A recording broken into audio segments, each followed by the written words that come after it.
নমস্কার, কেমন আছেন সবাই? আশা করছি সবাই খুব ভালো আছেন এবং সুস্থ আছেন।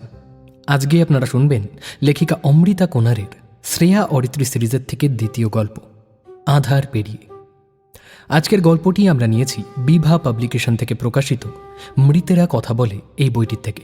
বইটির পারচেজিং লিঙ্ক দেওয়া থাকবে ডেসক্রিপশন বক্সে, চেক আউট করতে ভুলবেন না। এই সিরিজের প্রথম গল্প সে আছে প্রকাশিত হয়েছিল আমাদের চ্যানেলে বেশ কিছুদিন আগে।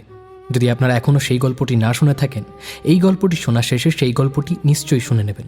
তাহলে এই গল্পটিতে কি হচ্ছে সেগুলি বুঝতে আপনাদের সুবিধা হবে। আজকের গল্পটির দৈর্ঘ্যের কারণে আমরা গল্পটিকে দুটি পর্বে বিভক্ত করছি। আজকে আপনারা শুনবেন গল্পের দ্বিতীয় তথা অন্তিম পর্ব। যদি এখনও গল্পের প্রথম পর্ব না শুনে থাকেন, তাহলে ডেসক্রিপশনে দেওয়া লিঙ্কের মাধ্যমে আগে প্রথম পর্বটি শুনে নিন, তাতে এই পর্বটি আপনাদের বুঝতে সুবিধা হবে। আর এখন থেকে আমাদের প্রত্যেকটি গল্প আপনারা শুনতে পাবেন এক্সক্লুসিভলি স্পটিফাইতে। ইউটিউবে শোনার আগে আমাদের গল্পগুলি চলে আসবে আমাদের স্পটিফাই চ্যানেলে। তাই এখনও যদি আমাদের স্পটিফাইতে ফলো না করে থাকেন, ডেসক্রিপশনে দেওয়া লিঙ্কের মাধ্যমে আগে স্পটিফাইতে ফলো করে নিন। আর যদি ইউটিউবে আপনারা নতুন হয়ে থাকেন, তাহলে ইউটিউবে সাবস্ক্রাইব করে পাশে থাকা বেল আইকনটি প্রেস করতে ভুলবেন না, তাতে আমরা যখনই নতুন কোনো ভিডিও আপলোড করব আপনাদের কাছে নোটিফিকেশন সবার আগে পৌঁছে যায়। আজকের গল্প পাঠী এবং গল্পের সূত্রধার আমি সন্তু। শুরু করছি আজকের গল্প লেখিকা অমৃতা কোনারে আধার পেরিয়ে দ্বিতীয় তথা অন্তিম পর্ব।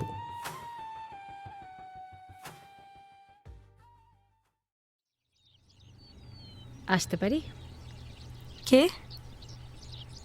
ও তুমি, এসো এসো এসো।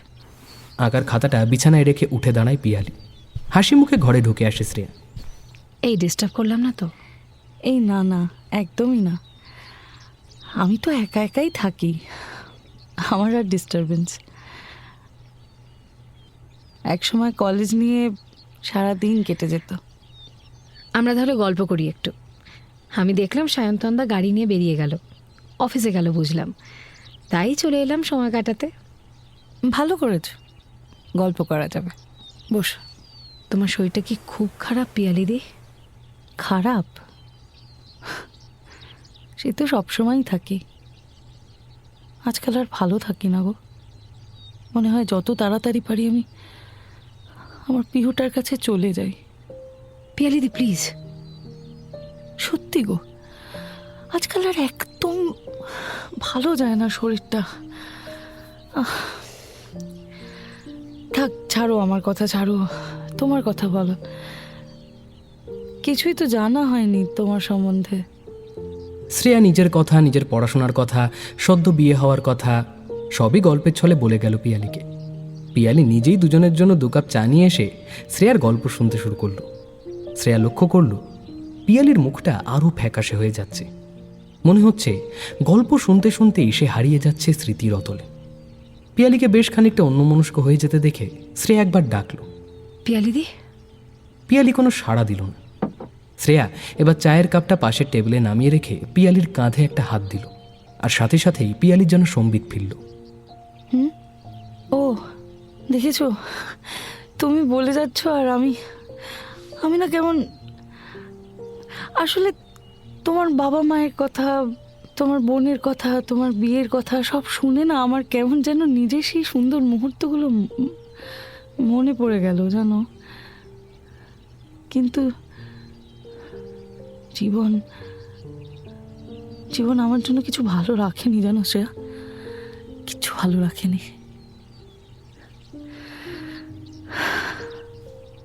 ও মা, ওরকম বলছো কেন পিয়ালিদি?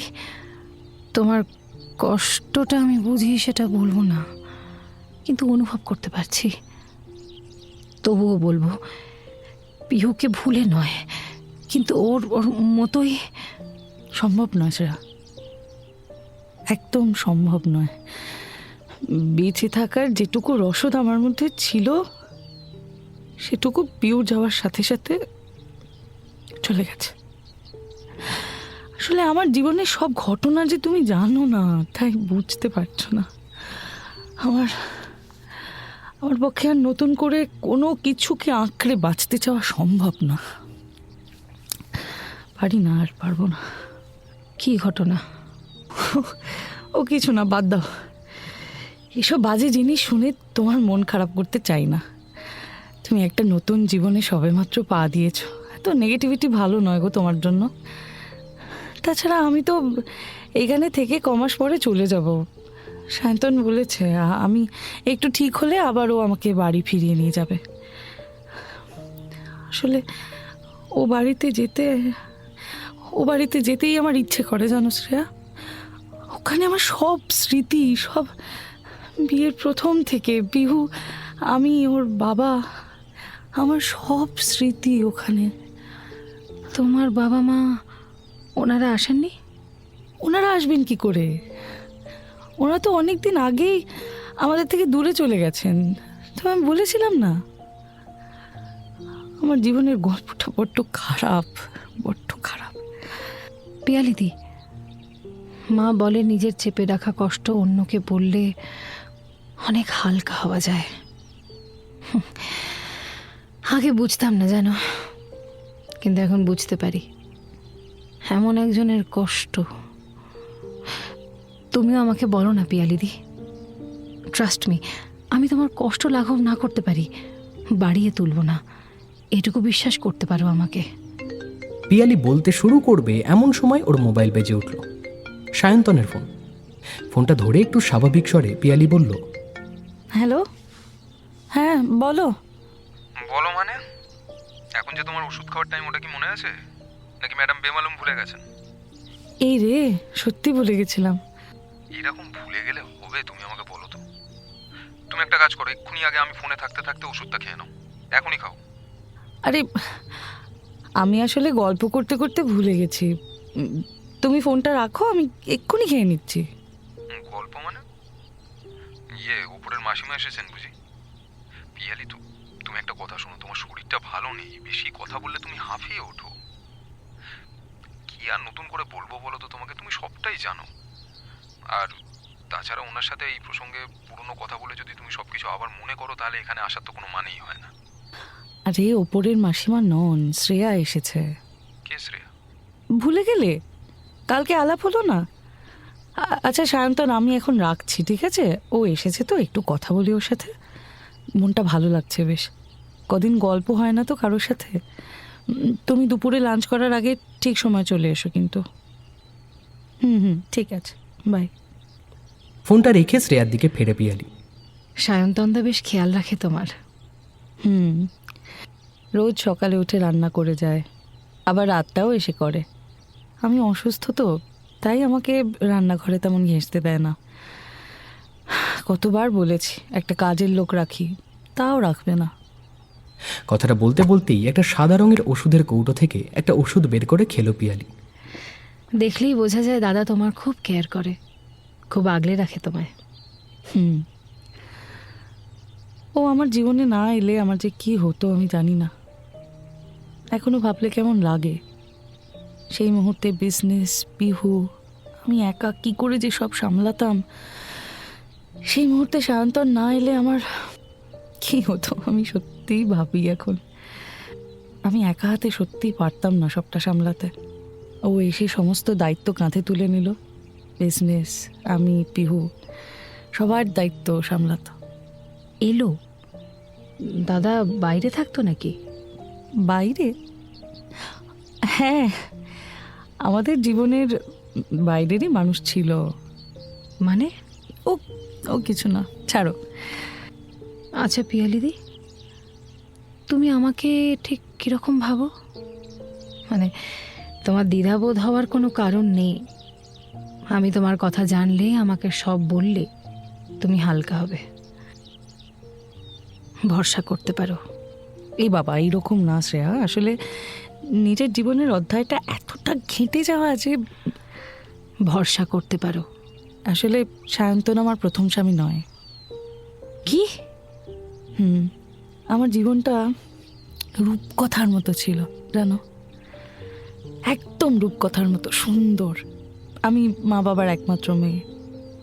পড়াশোনার পর একটা স্কুলে চাকরি পেয়েছিলাম। একেবারেই মধ্যবিত্ত পরিবার ছিল আমাদের। একটা ম্যাট্রিমোনিয়াল সাইটে অভিষেকের সাথে আমার প্রথম আলাপ হয়।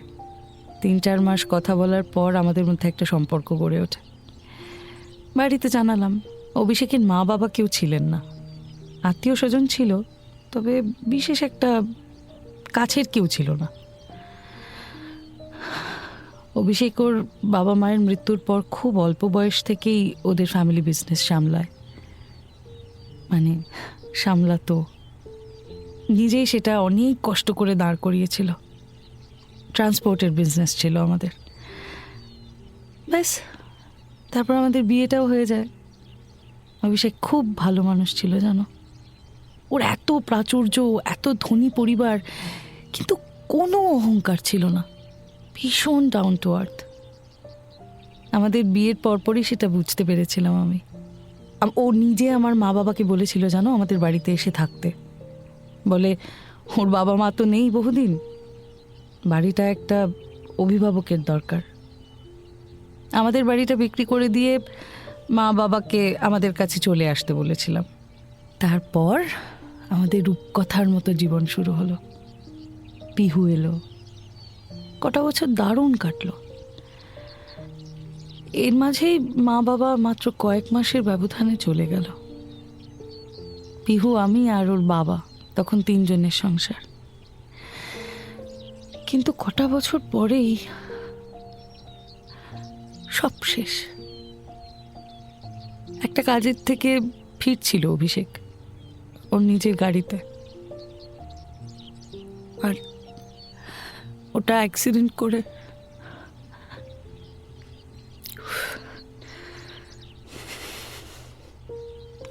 শ্রেয়ার মাথাটা কেমন ঘুরছে, মনে হচ্ছে যেন টুলে পড়ে যাবে। একটা সাংঘাতিক কথা মাথায় আসতেই বিছানায় রাখা আঁকার খাতাটা তুলে নিল শ্রেয়া। উত্তেজনায় হাত দুটো কাঁপছে। পিয়ালি বলেই চলেছে, সবটা শেষ হয়ে গেছিল সেদিন জানো। যে আত্মীয় স্বজনরা কেউ খবর নিত না, তারা চিল শকুনের মতো এসে সমস্ত দখল করতে চাইল। আমার সংসার, বিজনেস। আমার আর পিহুর কথা কেউ ভাবেনি, সবাই ভাবছিল এই সম্পত্তির কথা। আমি কোনো মতে দাঁতে দাঁত চেপে সহ্য করে যাচ্ছিলাম, কিন্তু বিজনেস, বাড়ি, নিজের মন সব একসাথে আমি না সামলাতে পারছিলাম না। তখনই 1 বছর পর সায়ন্তন আমার জীবনে আসে। ওর সাথে আলাপ হয় আমার একটা ফেসবুক ফ্রেন্ডের মাধ্যমে। আমি প্রথমে রাজি ছিলাম না জানো, অভিষেককে কি করে ভুলতাম আমি। কিন্তু সায়ন্তন একটা ফোন করেছিল আমাকে। ওর কথাগুলো শুনে সেই দিন মনে জোর পেয়েছিলাম। কিছু একটা ছিল ওর কথায়। আমাকে বুঝিয়েছিল যে সমাজ আমাকে আর পিহুকে কিভাবে লুটে নিতে চায়। বুঝিয়েছিল পিহুর একটা ভবিষ্যৎ আছে, ওকে সুন্দরভাবে মানুষ করতে হবে। ও শুধু আমাকে সেই কাজে সাহায্য করবে। আমি ওকে প্রশ্নও করেছিলাম যে কেন আমি, মানে অনেক অবিবাহিত মেয়েই তো আছে, অনেক ভালো মেয়েও পেয়ে যেতে পারে, কিন্তু আমি কেন? আমার নিজেকে কেমন একটা ছোট আর অসহায় লাগছিল। কিন্তু এরপর একদিন সায়ন্তন এসে দেখা করতে চাইলো আমার সাথে, অফিসেই এসেছিল। আমার তখন বিধ্বস্ত অবস্থা। 1 বছরে অনেকটা শক্ত হয়ে গিয়েছিলাম আমি, কিন্তু তবুও মানে সবটা তো সামলে উঠতে পারছিলাম না। সায়ন্তন এসে শুধু একটা কথাই বলেছিল যে এই যে আমার অবস্থাটা, এটা উচিত নয়, আমি পিহুর প্রতি অন্যায় করছি। আর ওর কথাটায় কেমন একটা ভরসা পেয়েছিলাম সেদিন। তারপর কিছুদিনের মধ্যেই রেজিস্ট্রি ম্যারেজ। সায়ন্তন একা হাতে অফিসে সবটা সামলে নিত, আর আমি পিহুকে নিয়ে থাকতাম। সবকিছু ধীরে ধীরে ঠিক হতে শুরু করেছিল জানো। পিহুকেও খুব ভালোবাসতো, কিন্তু পিহু না সায়ন্তনের মধ্যে ওর বাবাকে খোঁজার চেষ্টা করতো না। আসলে বাচ্চা ছিল তো, সায়ন্তন বলেছিল যে ওর সময় লাগবে। আমাদের দুজনেরই খুব যত্ন নিতে শুরু করেছিল সায়ন। ওর প্রতি ঠিক প্রেম বলবো না, তবে একটা শ্রদ্ধাপূর্ণ বন্ধুত্ব গড়ে উঠেছিল। আর তারপরেই সেই বিভৎস দিনটা। শ্রেয়া অস্থিরভাবে আঁকার খাতার পাতা উল্টে যাচ্ছে। ঠিক ওই দুটো ছবি বারবার দেখছে। প্রথম দিকে পিহু ওর বাবা মায়ের ছবি, আর পরের ছবির ওর বাবা মা আর আমি এত কানা, আমি আগে খেয়াল করলাম না কেন? এই কথাটাই পিহু আমাকে বোঝাতে চেয়েছিল। ওর এই দুটো ছবি, একটায় লোকটার চশমা আছে আর একটায় নেই। উফ, তার মানে এইটাই, ওর বাবার চোখের চশমা আর তার পরের ছবিতে সায়ন্তনদা। আর সায়ন্তনদা আসতেই ওর মনে হয়েছিল ওর মা দূরে সরে যাচ্ছে, তাই এই বাচ্চার দূরে চলে যাওয়ার ছবি আর লোকটা মহিলাটার পাশাপাশি ছবি। এটা খেয়াল করলাম না। ইস, ওর তো এটাই মনে হয়েছিল নাকি ওকে এটা মনে করানো হচ্ছিল, ওর থেকে সত্যি ওর মাকে দূর করার চেষ্টা হচ্ছিল। বাচ্চারা সব বোঝে। আর ওই অবয়বটা, খুনটা, oh my God, no no no no no. Shreya Shreya Shreya, come down Shreya. আমি ঠিক ভাবছি তো? শ্রেয়ার মাথায় অজস্র কথার ভিড় জমতে থাকে। আর ঠিক তখনই বাড়ির মেন দরজায় কলিং বেলের শব্দ। চমকে ওঠে শ্রেয়া। চমকে ওঠায় হাত থেকে আঁকার খাতাটা মেঝেতে পড়ে যায়। কাঁপা কাঁপা হাতে সেটা তুলতে থাকে শ্রেয়া। এ কি, এই সময় কে এলো আবার? দরজা খুলতে ঘর থেকে বেরিয়ে যায় পিয়ালি। চোখ দুটো মুছে নেয় একবার। শ্রেয়ার বুকটা ঢিপ ঢিপ করছে, কেউ যেন হাতুড়ি পেটাচ্ছে। আমার আশঙ্কা যদি ঠিক হয় তাহলে প্রতি মুহূর্তে আমার বাড়ির সামনে একটা খুনি ঘুরে বেড়াচ্ছে, আর এই মুহূর্তে আমি সেই খুনির বাড়িতেই। বিপদটা এবার আন্দাজ করতে পেরেছি, পিয়ালির বিপদ। ওর কি কিছু হয়ে যাবে? ওকে কি করে বাঁচাবো আমি? আর আমার অনুমান যদি ঠিক হয় তাহলে সায়ন্তন যে খুনি, এ কথা কি করে বিশ্বাস করাবো পিয়ালিকে? ঈশ্বর, এ কোন কঠিন কাজ দিয়েছ আমাকে পিহু আর অরিত্রী।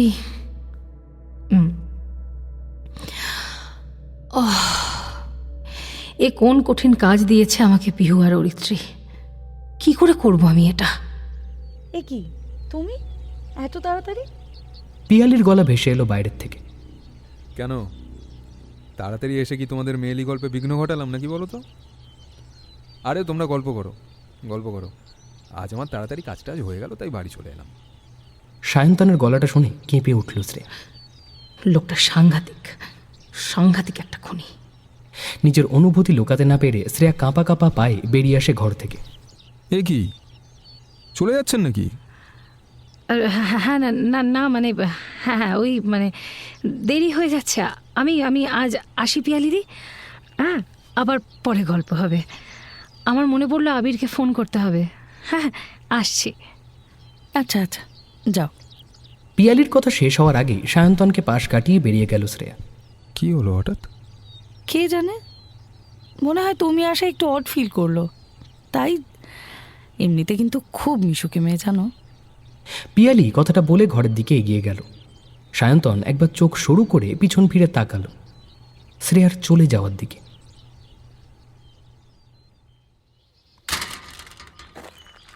এক প্রকার হাঁপাতে হাঁপাতে বাড়ির মেন গেট দিয়ে ঢুকে এলো শ্রেয়া।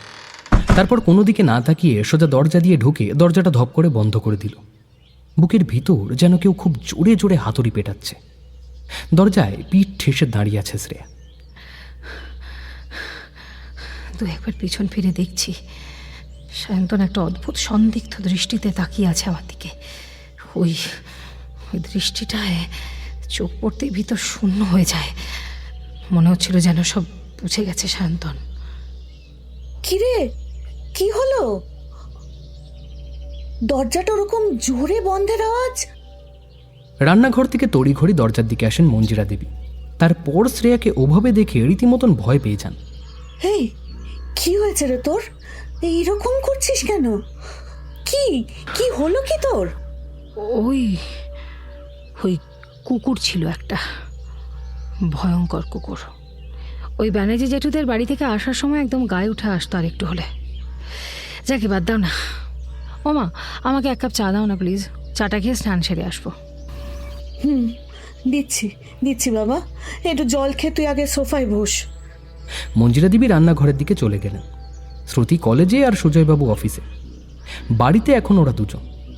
শ্রেয়ার কিছু ভাবতে গেলেই কিংবা নিজের মাথাটাকে সচল করতে গেলেই এক কাপ চা খুব প্রয়োজন হয়ে পড়ে।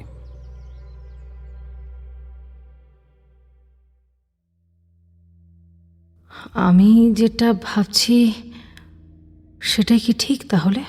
বিছানায় বসে নিজেকে প্রশ্ন করল শ্রেয়া। স্নান সেরে খেয়ে দিয়ে এসে নিজের ঘরে ঢুকে দরজাটা বন্ধ করে বসেছে।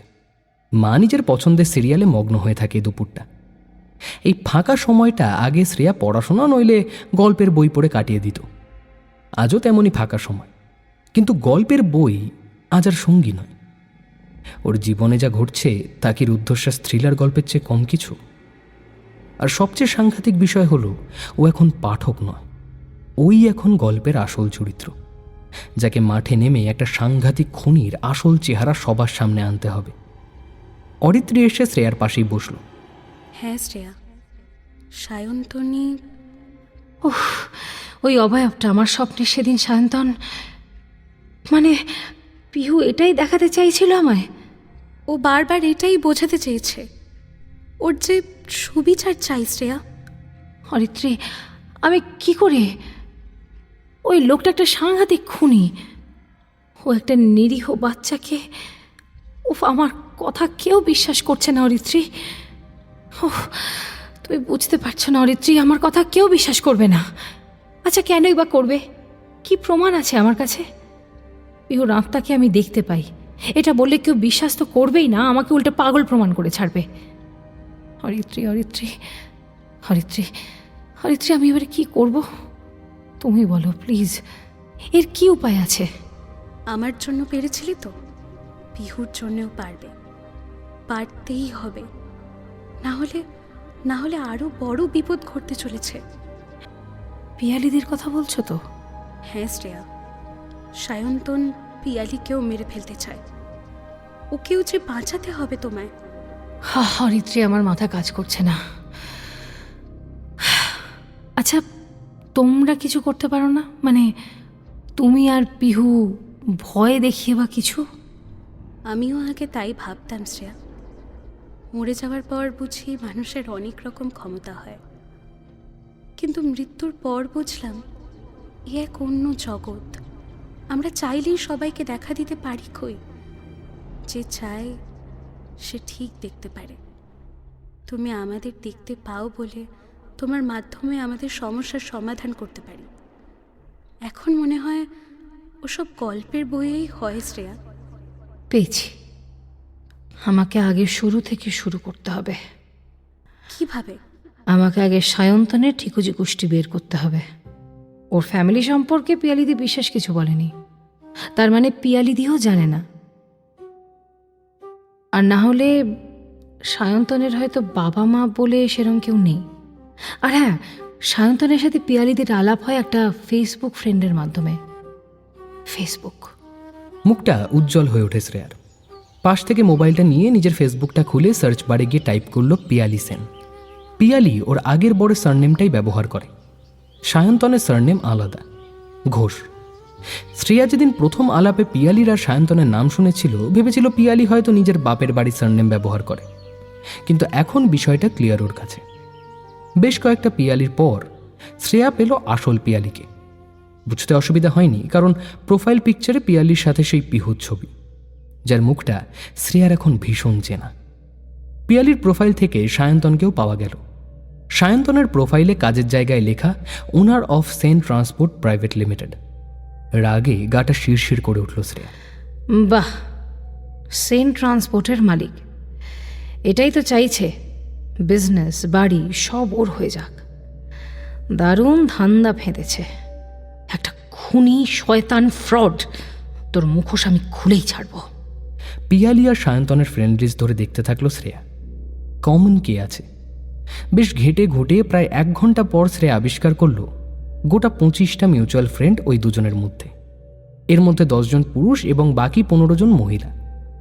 একটা কথা শ্রেয়ার মনে হলো, পিয়ালির ওই মুহূর্তে এমন ফেসবুক ফ্রেন্ড তাকে সায়ন্তনের কথা জানিয়েছিল, যার সাথে পিয়ালির ভালো বন্ধুত্ব ছিল। সেটা কোনো লোক হওয়া সম্ভব নয়। একজন লোক ওরম পরিস্থিতিতে সাধারণত একজন মহিলাকে ওটা এই 15টা মেয়ের মধ্যেই হবে।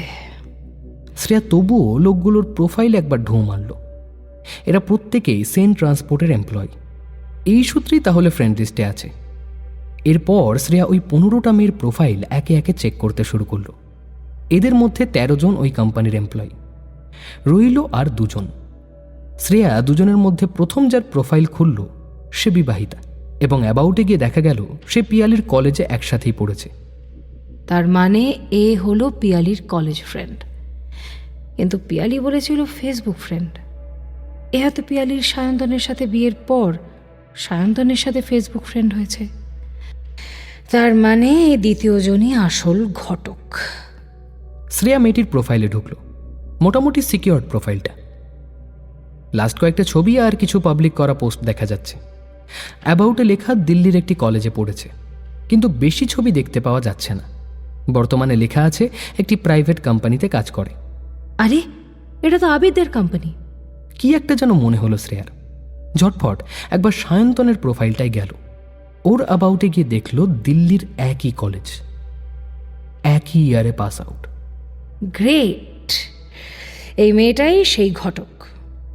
কিন্তু কেন জানি না আমার মন বলছে সায়ন্তন একা নয়, এই মেয়েটিও সব কিছু জানে। মেয়েটির প্রোফাইলে আবার ডুবে গেল শ্রেয়া। যে কটা ছবি দেখা যাচ্ছে তার লাইক কমেন্ট খুঁটিয়ে খুঁটিয়ে দেখতে শুরু করলো।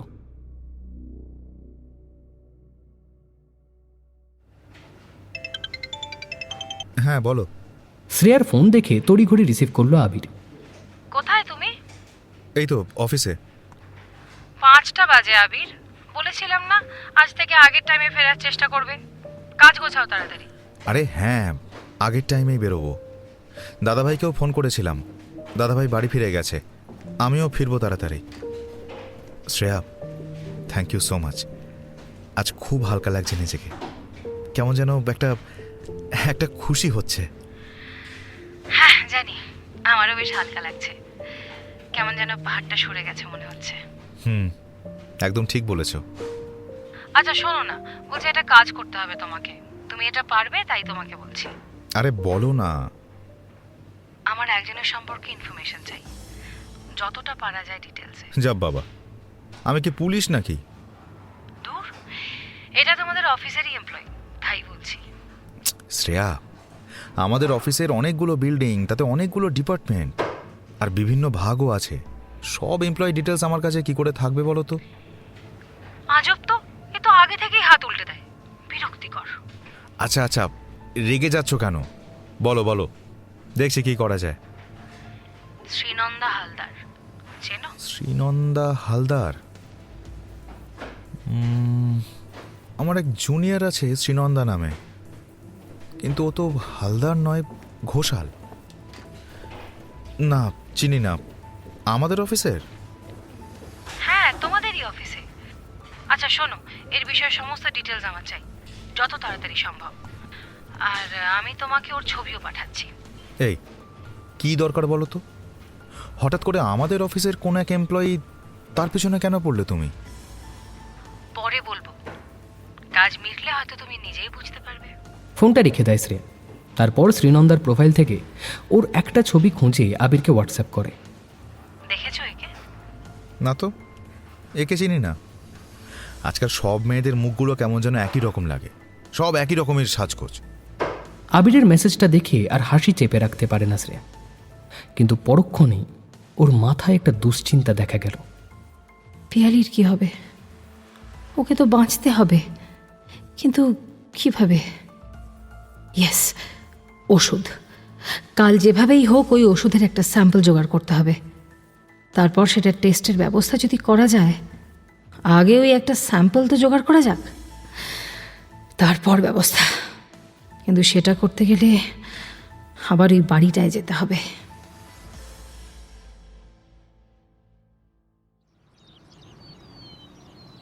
সকালে 9টা বাজে। শ্রেয়া ব্যালকনিতে এসে দাঁড়িয়েছে, হাতে একটা কফি মাগ, তাতে ভর্তি করে চা আছে। চা খাওয়ার অছিলায় ব্যালকনিতে এসে দাঁড়ালেও ওর নজর সামনের বাড়িতে। শ্রেয়ার সাথে শ্রুতিও দাঁড়িয়ে আছে, গল্প করছে 2 বোন।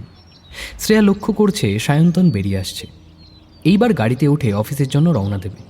সায়ন্তন বেরিয়ে এসে গাড়িতে নিজের কাঁধের ব্যাগটা রাখল। তারপর গাড়িতে উঠতেই যাবে এমন সময় ওর কি যেন একটা মনে হতে থমকে দাঁড়ালো। তারপর ঝট করে তাকালো উপরের দিকে, শ্রেয়াদের বাড়ির ব্যালকানিটায়। সায়ন্তনের চোখ হঠাৎ করেই শ্রেয়ার চোখে পড়তেই বুকের ভিতরটা কেমন ঢিপ করে ওঠে শ্রেয়ার। ভুল করে ফেলেছে শ্রেয়া, ওদিকে তাকিয়ে থাকা একদম উচিত হয়নি। চোখে চোখ পড়তেই ভিতরে প্রবল ভয়টাকে আড়াল করে একটা কাষ্ঠ হাসি হাসল শ্রেয়া। শ্রুতিও সেদিকে তাকিয়ে চওড়া হাসি হাসল। সায়ন্তনও পাল্টা হাসি হাসল। তারপর একবার পিছন ফিরে নিজের বাড়ির দিকে তাকালো, তারপর আবার শ্রেয়াদের দিকে। শ্রেয়ার বুকের ভেতরে আবার সেই হাতুড়ির ধাক্কা শুরু হয়েছে। আচ্ছা, সায়ন্তন কি কিছু বুঝতে পারছে? না না না না না, ও বুঝবে কি করে? তাছাড়া আমি ওদের ব্যাপার জানলেই বা কি? আসল সত্যি তো জানা সম্ভব নয়। অন্তত পিহুর কথাটা তো সায়ন্তন জানে না। আরও স্মার্টলি এই বিষয়টা হ্যান্ডেল করতে হবে আমাকে। শ্রেয়া শ্রেয়া, এত ঘাবড়ালে চলবে না। সায়ন্তন গাড়িতে উঠে বসল, তারপর গাড়িতে স্টার্ট দিয়ে বেরিয়ে গেল। সেদিকে আর চোখে তাকিয়ে শ্রেয়া একটা দীর্ঘশ্বাস ফেলল। কি রে, কি হলো দি ভাই? ওরকম জোরে হাত ছাড়লি কেন? ও কিছু না। এই শোন না, কাল তোকে বলছিলাম না পিহুর কথা, মানে পিয়ালিদির বাচ্চার কথা। আরে হ্যাঁ, ইস কি খারাপ ব্যাপার রে। ওই জন্যই ওই দিদিটা ওরকম মনমরা হয়ে থাকে না? আর অসুস্থও থাকে বেশ। তাই নাকি? হ্যাঁ, পরশুদিন সায়ন্তনদা বলছিল যে খাবার নিয়ে আসি। কি খারাপ লাগছে রে। শোন না, তুই বলছিলিস না যে আজ তোদের বেলার দিকে যে স্যারের থিওরি আর প্র্যাকটিক্যাল ক্লাস থাকে তিনি আসবেন না, তাই আজ তোদের যেতে হবে না।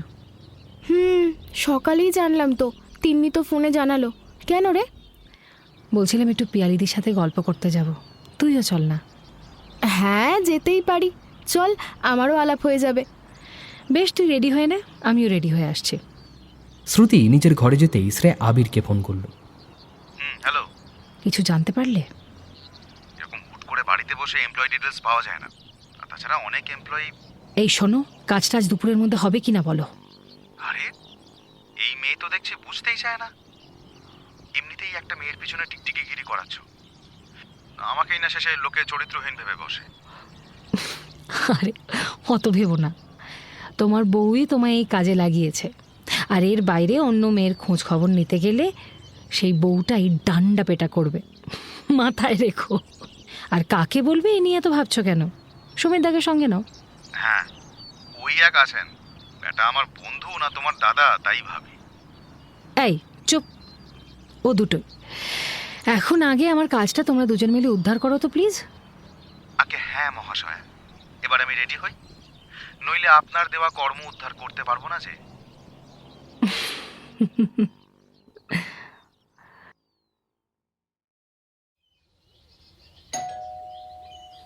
কলিং বেলটা বাজতেই পিয়ালি হাউস কোটটা গায়ে চাপিয়ে নেয়।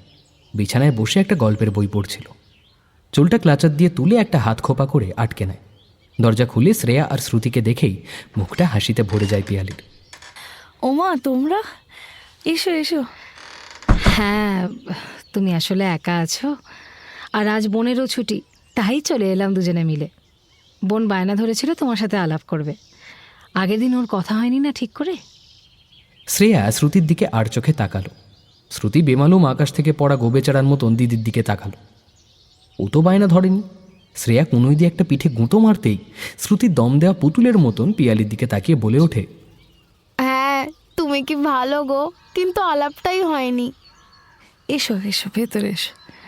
ভালোই হলো তোমরা এসেছো। একা একা গল্পের বই পড়ছিলাম, এখন তোমাদের পেয়ে গেলাম গল্প করার সঙ্গী।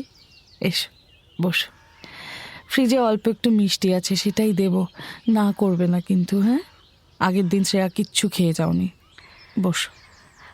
না না পিয়ালিদি, সত্যি আজও খাবো না গো, এই মাত্র জলখাবার খেয়ে এসেছি। আর এত ফর্মালিটিস করছো কেন? আমরা তোমার বোনই, খেতে ইচ্ছে করলে আবদার করে খাবো। ঘরে ঢুকে শ্রেয়া আর শ্রুতির সাথে গল্প করতে শুরু করলো পিয়ালি। শ্রুতি আর পিয়ালি বিছানার উপর বসেছে, কিন্তু শ্রেয়া বসেছে জানলার দিকে একটা চেয়ার নিয়ে। এই বেডসাইড টেবিলের উপরেই রাখা থাকে পিয়ালির ওষুধের কৌটোটা। শ্রেয়া আজ কাজ নিয়েই এসেছে, চুরি করবে ও। খুব সাবধানে ওই ওষুধের কৌটোটার থেকে একটা ওষুধ বের করে নিতে হবে। শ্রুতিকে বলাই আছে যে পিহুর ব্যাপারে যেন কোনো কথা না বলে। পিয়ালিকে সত্যি আপসেট করতে ইচ্ছা করছে না শ্রেয়ার। শ্রুতি নিজের গল্পই বলে যাচ্ছে, ওর কলেজ বন্ধু, ওর গিটার ক্লাস, গড়ঘড় করে গাড়ি চলছে শ্রুতির। এই ফাঁকেই শ্রেয়ার ডান হাতটা পিছনের দিক করে ওষুধের কৌটোটা হাতে নিয়ে নেয়। এই শোনো না, আমি একবার ব্যানার্জি জেঠিমার কাছ থেকে ঘুরে আসছি, জাস্ট 1 মিনিট। মা একটা কথা বলতে বলেছিল। আচ্ছা আচ্ছা, মাসিমা তোমার কথা খুব বলেন, যাও ঘুরে এসো। শ্রেয়া ওষুধের ছোট্ট কৌটোটা ডান হাতের মুঠোয় ধরে কুর্তির আড়ালে লুকিয়ে ঘর থেকে বেরিয়ে আসে। তারপর উপরে যাওয়া সিঁড়ির দিকে এগিয়ে যায়। সিঁড়ির কাছটায় এসে একবার উপরের দিকে উঁকি মেরে দেখে যে কাছাকাছি কেউ আছে কিনা। তারপর ওষুধের কৌটোটার ঢাকনা খুলে একটা ওষুধ বের করে নিজের মোবাইল কভারের সাইডে ঢুকিয়ে নেয়। কাজটা করতে গিয়ে খুব টেনশন হচ্ছে শ্রেয়ার। ভগবান, অরিত্রী, পিহু, তোমরা সবাই মিলে আমাকে দিয়ে কে কি করাবে বলো তো? শেষ পর্যন্ত চুরি, উফ, তাও আবার একটা ওষুধ। বাপরে, এটুকু করতেই ঘেমে যাচ্ছি বাবা গো। আর চোরেরা এত বড় বড় চুরি কি করে করে কে জানে। নিজের মনে বিড়বিড় করতে করতে হঠাৎ চমকে ওঠে শ্রেয়া। ওর মনে হলো ওর ঠিক পিছনেই কেউ দাঁড়িয়ে আছে। মুখটা ভয়ে শুকিয়ে গেছে শ্রেয়ার। ধীরে ধীরে পিছন ফিরল সে, আর ফিরতেই আরেকবার চমকে উঠল। পিহু দাঁড়িয়ে আছে, হাসছে। উফ, তুই? হে দুষ্টু, ভয় পাইয়ে দিয়েছিলিস তো আমাকে। দুষ্টু মেয়ে, এমনিতে চুরি চামারি করার অভ্যেস নেই আমার, তার উপর বাপরে বাপ। শ্রেয়ার কথা শেষ হলো না, তার আগেই পিহু ছুট লাগালো হল ঘরের এক প্রান্ত থেকে আরেক প্রান্তে। ওরে বাবা, আমার কি এখন খেলার সময় আছে? কথাটা বলতে বলতেই শ্রেয়ার মনের ভিতরটা একবার কোঁকিয়ে উঠল। সত্যি তো, এইটুকু বাচ্চা, ওর তো এখন হেসে খেলে আদর খাওয়ারই দিন ছিল। আর ওই শয়তানটা। রাগে ডান হাতের মুঠোয় আরও চেপে ধরল ফোনটা। তারপর পিহুর দিকে খেয়াল হতেই বুঝল ও শ্রেয়াকে ডাকছে, কিছু দেখাতে চাইছে। শ্রেয়া ওকে লক্ষ্য করে ওর পিছন পিছন একটু এগোতেই বুঝতে পারল পিহু ওকে রান্নাঘরের দিকে নিয়ে যেতে চাইছে। শ্রেয়া পিহুর পিছন পিছন গিয়ে রান্নাঘরে ঢুকতেই যাবে, ঠিক এমন সময় একটা মোবাইলের রিংটোন শোনা যায়। এই রিংটোন গতকালও শুনেছিল শ্রেয়া। পিয়ালির মোবাইল বাজছে। এই রে, সায়ন্তন নয় তো আবার? ও ফোন করলেই ওষুধ খেতে বলবে, আর ওষুধের কৌটোটা তো আমার কাছে। হ্যাঁ, সায়ন্তন। পিয়ালির কথা শুনে তো তাই মনে হচ্ছে, এক্ষুনি সায়ন্তন ওষুধের কথা জিজ্ঞেস করবে। শ্রেয়া রান্নাঘরে না গিয়ে এক লাফে ঘরের দরজায় চলে এলো। বুকের ভিতরে হৃৎপিণ্ডটা প্রচণ্ড জোরে দাপাদাপি করছে মনে হচ্ছে। দরজা দিয়ে ভিতরে ঢুকেছে শ্রেয়া।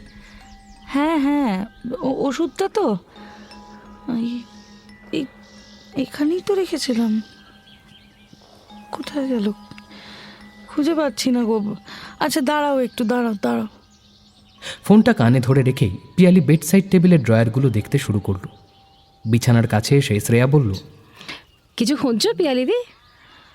হ্যাঁ গো, ওই ওষুধটা এখানেই রেখেছিলাম। কোথায় গেল দূর। শ্রেয়া বালিশের পাশে একটা হাত রেখে দিয়ে বলল, আরে এটা কি? এটা দেখো তো। হ্যাঁ হ্যাঁ, এই তো পেয়েছি, বিছানায় ছিল। এই যে এক্ষুনি খেয়ে নিচ্ছি। ঠিক আছে? কে আছে তোমার সাথে? ওই তো শ্রেয়া আর শ্রুতি এসেছে, বেশ সময় কেটে যায় ওদের সাথে। ফোনটা রেখে দেয় সায়ন্তন। পিয়ালি একটা ওষুধ বার করে খেতে যাবে, তখনই শ্রেয়া বলল, আচ্ছা পিয়ালি দি, তুমি তো একটু আগেই খেলে ওষুধটা, দিয়েই তো বিছানায় রাখলে, তোমার মনে নেই? খেলাম? কখন খেলাম বলো তো, মনে পড়ছে না তো। হ্যাঁ খেয়েছো, তুমি শ্রুতির সাথে গল্প করতে করতেই ভুলে গেছো। তাই কি? কে জানে, হবে হয়তো। তুমি যখন বলছো তাই মনে হয় আমি বিছানায় ভুলে রেখে দিয়েছি। পিয়ালি আবার ওষুধটা ঢুকিয়ে দেয় কৌটোয়। শ্রুতি চোখ সরু করে দেখে শ্রেয়ার দিকে। কিছু একটা যে গন্ডগোল আছে তা ও বেশ বুঝতে পারছে।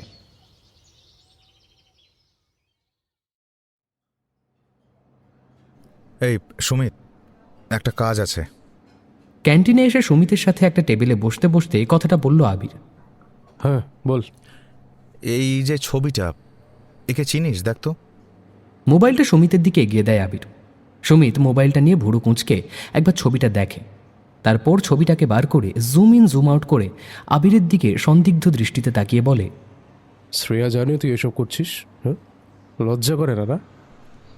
আরে থাম তো, বলেছিলাম লোকে ক্যারেক্টারলেস ভাববে, কিন্তু আপনার বোন শুনলে তো।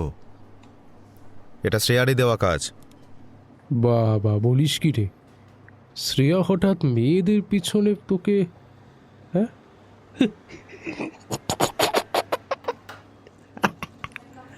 আরে ধুর বাবা, নাটক করিস না। চিনিস কি না বল।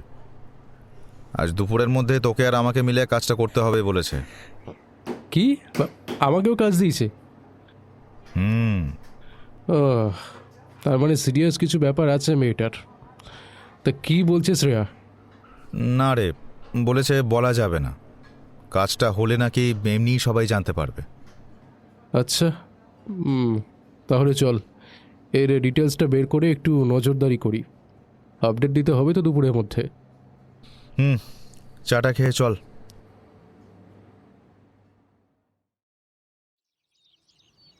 এই দিভাই, বাড়িতে ঢুকে উপরে এসেই শ্রেয়ার হাতটা চেপে ধরেছে শ্রুতি। কি হলো? তুই মিথ্যে বললি কেন পিয়ালিদিকে? মিথ্যে? কি মিথ্যে বললাম? আর গল্প তো তোরা করছিলিস, আমি তো জাস্ট বসেছিলাম। তুই ওই ওষুধের ব্যাপারটা, পিয়ালিদি কখন ওষুধ খেলো? কই আমার তো মনে পড়ছে না। তুই আর তোর মন বকতে শুরু করলে তা কি আর অন্য কোথাও থাকে? আমি তো তোদের গল্প শুনছিলাম চুপ করে। দেখলাম তুই যখন বক বক বক বক করছিলি তখনই পিয়ালিদি ওষুধটা খেলো। তোর কথা শুনতে শুনতে হয়তো ভুল করে বিছানায় রেখে ফেলেছে। তাই? সত্যি বলছিস তুই? কিন্তু আমার তো। তা নয় তো কি, পিয়ালিদি ডাবল ওষুধ খেয়ে ফেললে ওভারডোজ হয়ে যাবে না? ওষুধের ওভারডোজ খুব খারাপ, তাই জন্যই তো বললাম। মিথ্যে বলতে যাবো কেন খামোকা? পাগল নাকি তুই? তার বেশ, কিন্তু তোকে না কেমন একটা সাসপিশিয়াস লাগছে। এই হ্যালো, গোয়েন্দাদের মতো ডায়লগ দেওয়া বন্ধ কর। হ্যাঁ, আর যা স্নান করতে যা। শ্রুতির মাথায় একটা হালকা করে চাঁটি মেরে হাসে শ্রেয়া। শ্রুতিও পরক্ষণে হালকা চাঁটিটা ফিরিয়ে দেয় শ্রেয়াকে আর পালিয়ে যায় বাথরুমের দিকে। মা, ও মা, দেখো বোন আবার আমার সাথে মারপিট করছে। দাঁড়া, ওর হচ্ছে। তুই না থাকলে সারাদিন তার দিভাই দিভাই করে মন খারাপ, আর তুই এলেই মারপিট। মঞ্জিরা দেবী রান্না করতে করতে উত্তর দেন। শ্রেয়া অল্প হেসে ঘরে ঢুকে যায়। ও জানে এটা বোনের খুনসুটি। আজ তো কোনো রকমে বাঁচানো গেল পিয়ালিকে, কিন্তু কাল তো আবার ওই ওষুধ খাবে। খুব তাড়াতাড়ি কিছু করতে হবে। কথাটা ভাবতে ভাবতেই শ্রেয়ার ফোনটা বেজে উঠল। আবির ফোন করেছে। হ্যাঁ বলো, জানতে পারলে? জেনেছি। মেয়েটা 2 বছর হলো আমাদের কোম্পানিতে জয়েন করেছে, কাস্টমার সাপোর্টে আছে। এটা তো অফিসিয়াল ডিটেলস পেলাম। এরপর? মানে আমি কি ওর পার্সোনাল ইনফরমেশন জোগাড় করবো নাকি? এই পাগল হয়ে গেছো নাকি তুমি? লোকের কাছে পেটানি খাওয়াবে? দূর, তোমার পাশে সুমিতা থাকলে দাও তো ফোনটা। তুমি কি করে জানলে বলো তো ও আছে? ফোনটা তাড়াতাড়ি দাও, সময় নষ্ট করার মতো সময় নেই। বলো শ্রেয়া। সুমিত নিজেই আবিরের হাত থেকে ফোনটা নিয়ে নেয়। সুমিতদা, গতবার তুমি আমাকে হেল্প করেছিলে, আমার সব কথা বিশ্বাস করেছিলে। এইবার এক্ষুনি আমি তোমাকে কিচ্ছু বলতে পারবো না, কিন্তু প্লিজ আমাকে বিশ্বাস করো দাদা। খুব সাংঘাতিক কিছু ঘটে যাবে যদি না এই মেয়েটার বিষয়ে সঠিক তথ্য আমি পাই। খুব খুব দরকার। ও কোথায় থাকে, ওর পার্সোনাল ডিটেলস যতটুকু জানা যায়, এভরিথিং। আর একটা কাজ তোমাকে দেবো দাদা। আজ অফিস থেকে ফিরতি পথে তুমি আমাদের বাড়িতে একবার আসবে আবিরকে নিয়ে। আমি তোমাকে একটা জিনিস দেব, সেটার বিষয়ে তুমি কালকের মধ্যে আমাকে জানালেই হবে। আর হ্যাঁ, এই বিষয়টা আবিরকে জানাবে না, ও টেনশন করবে অকারণে। জাস্ট তোমরা আজ আমাদের বাড়িতে এসো অফিসের কাজ মিটিয়ে, ব্যাস। আর মেয়েটার ব্যাপারে যেটুকু জানতে পারো সব সন্ধে শুনবো যখন এখানে আসবে তোমরা। ফোনটা রেখে দেয় শ্রেয়া। ওপাশ থেকে ফোন কেটে যেতেই সুমিত ফোনটা আবিরকে দেয়। কিরে, কি বললো? বললো তোকে নিয়ে ওদের বাড়ি যেতে। তখনই সব ডিটেলস শুনবে। তার আগে আমাদের তথ্য বের করতে হবে মেয়েটার ব্যাপারে। সন্ধেয় আবির আর সুমিত অফিস থেকে ফেরত শ্রেয়াদের বাড়িতে আসে। শ্রেয়া ওর বাড়িতে আগেই জানিয়ে দিয়েছিল, সেই অনুযায়ী মঞ্জিরা দেবী ভালো মন্দ খাবার বাইরে থেকে আনিয়ে নিয়েছেন। আবির আর সুমিত আসতেই একটা জমিয়ে খাওয়া দাওয়ার আয়োজন হলো। সেটা সম্পন্ন করে বাড়ির সকলের সাথে কথা বলে শ্রেয়া ওদের দুজনকে উপরের ঘরে নিয়ে আসে। এবার বলো কি জানলে? আমি তো যা জেনেছিলাম তোমায় বলেছি, বাকি সুমিত ওর সোর্স লাগিয়ে বাকিটা জেনেছে। মেয়েটা থাকে বেহালার দিকে, একটা ফ্ল্যাটে ভাড়া থাকে, ফ্যামিলি থাকে দিল্লিতে, কিন্তু কিছু একটা কারণে পরিবারের সাথে কোনো রকম যোগাযোগই নেই। আর মেয়েটা এখানে থাকে একাই, একটা এক কামরার ফ্ল্যাট। ওর ডিপার্টমেন্টে একটা মেয়ে আমার পরিচিত, আমার পাড়াতেই থাকে। লাকিলি ওর থেকে জানতে পারি বিষয়টা। ওর মোটামুটি বন্ধুত্ব আছে মেয়েটার সাথে, দেখ এর থেকে বেশি কিছু বলতে পারলো না যদিও। কিন্তু কিন্তু কিন্তু ওই পল্লবী মানে আমাদের পাড়ার মেয়েটির কথা অবধি আমি থেমে থাকিনি।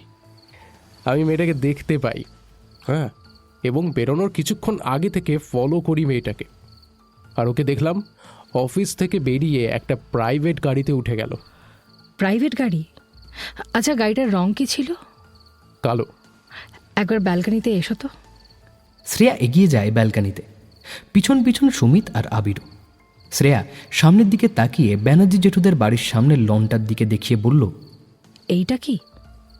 সন্ধে হচ্ছে, আলো খানিকটা কমে এসেছে ঠিকই, কিন্তু পুরোপুরি অন্ধকার এখনও নামেনি।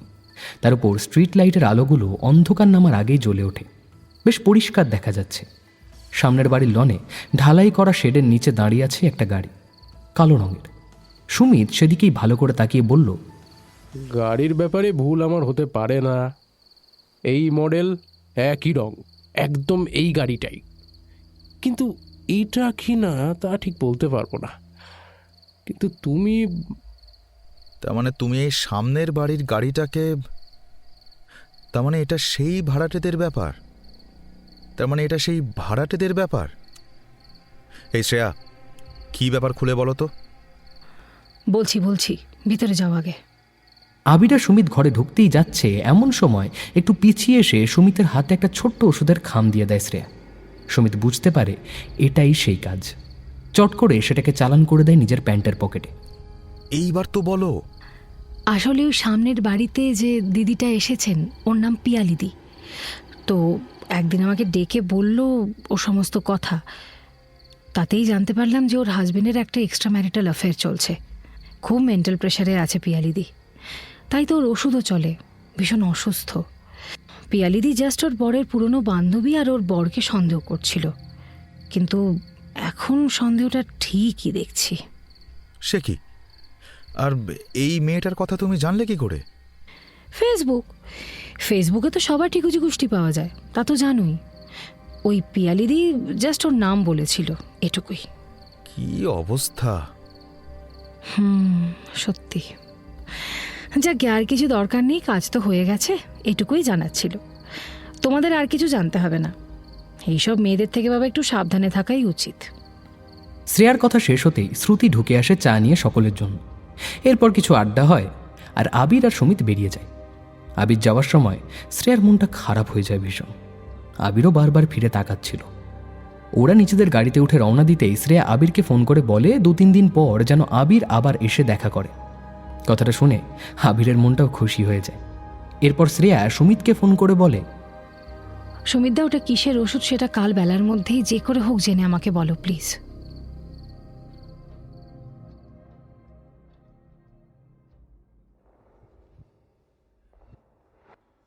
আমি পিয়ালিদিকে বাঁচাতে পারবো তো অরিত্রী? বড্ড ভয় করছে আমার গো। একটা মানুষ মরতে চলেছে, তার সব থেকে কাছের মানুষটা তাকে মেরে ফেলতে চায়, আর আমি কিছুই করতে পারছি না। আমি কিভাবে ওই শয়তানটার পর্দা ফাঁস করবো বলো তো?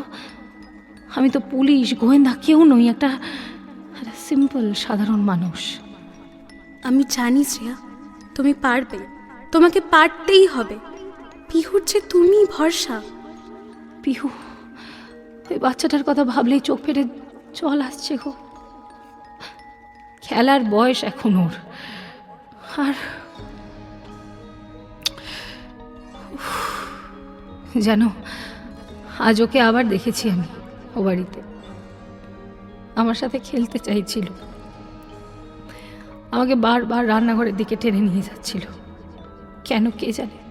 এই মিমি, আচমকা দরজার বাইরের থেকে মায়ের ডাক শুনে খানিকটা চমকে যায় শ্রেয়া। ভেজানো দরজাটা ঠেলে ঘরে ঢুকে আসেন মঞ্জিরা দেবী। কি রে, কার সাথে কথা বলছিস?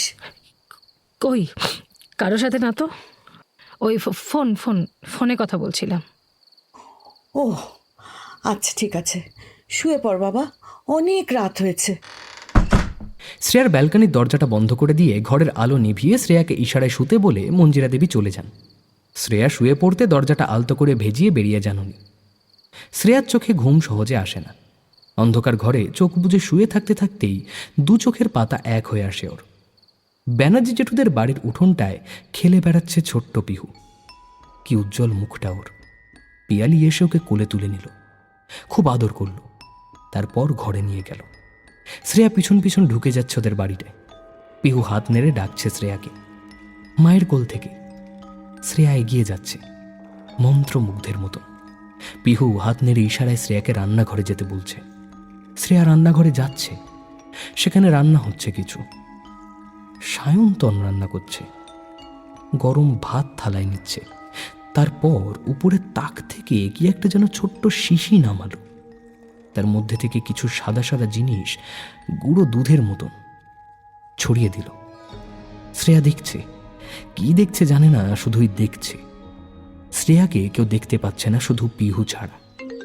ফোনে রিং হতেই ধরপড় করে উঠে বসে শ্রেয়া। খেয়াল হয় ওর ফোনটা বাজছে। সুমিত ফোন করেছে। হ্যালো। হ্যাঁ শ্রেয়া, বলছি তুমি কাল যে ওষুধটা দিয়েছিলে, ভিটামিন ট্যাবলেট বাড়িতেও টেস্ট করা যায়, কিন্তু তুমি তো। Thank you so much Sumitra. আর যদি কিছু হেল্প লাগে আমি তোমায় বলবো কিন্তু। একদম একদম। ফোনটা রেখে মাথায় হাত দিয়ে বসে পড়ে শ্রেয়া। ওইটা জাস্ট একটা ভিটামিন ট্যাবলেট। কি চালাক লোকটা। কারো বিন্দু মাত্র সন্দেহ হলেও ওই ওষুধের উপর হবে, কিন্তু ওটা তো কিছুই না, জাস্ট একটা ভিটামিন ট্যাবলেট। আর নির্দ্বিধায় লোকটা খাবারে কিছু মিশিয়ে যাচ্ছে। ওই জন্যই কাজের লোক, রান্নার লোক কিচ্ছু রাখেনি। পিয়ালিদিকেও রান্না করতে দেয় না। আজই আমাকে ওই বাড়িতে যেতে হবে, আর স্বপ্নে দেখা ওই জায়গাটায় খুঁজতে হবে কি জিনিস আছে, কি মেশায় সায়ন্তন খাবারে।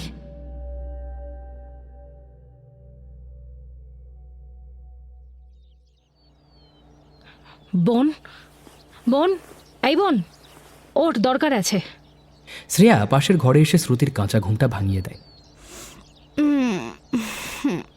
কি রে ধুর, আমি যে ঘুমাতো। উফ, আরে ধুর বাবা, এই জন্য মানা তোকে কুম্ভকর্ণ বলে। এই উঠবি বোন, নাকি আগের মতোই গায়ের ঢাকা সরিয়ে দেবো আমি? এসি চালিয়ে ঢাকা নিয়ে ঘুমিয়ে কাদা একেবারে। তা লোকে মরতে বসেছে আর ও ঘুমিয়ে পড়ছে নাকি? এক টানে শ্রুতির ঢাকাটা সরিয়ে দিতেই তরাক করে লাফিয়ে ওঠে শ্রেয়ার উপরে চেঁচাতেই যাচ্ছিল, কিন্তু কি একটা মনে হতেই চুপ করে গেল। এই দি ভাই, কি কি বললি তুই? কে মারা যাওয়ার? বাথরুম থেকে আগে মুখে চোখে জল দিয়ে আয়, তারপর বলছি। শ্রুতি সেই মতন একবার বাথরুম থেকে ঘুরে এসে বসলো বিছানায় শ্রেয়ার পাশে। বোন, যেটা তোকে বলবো তার বিষয়ে কোনো প্রশ্ন না করে যদি আমাকে বিশ্বাস করতে পারিস তবেই বলবো, কারণ তোকে এই কাজে আমার খুব প্রয়োজন। আরে বল না।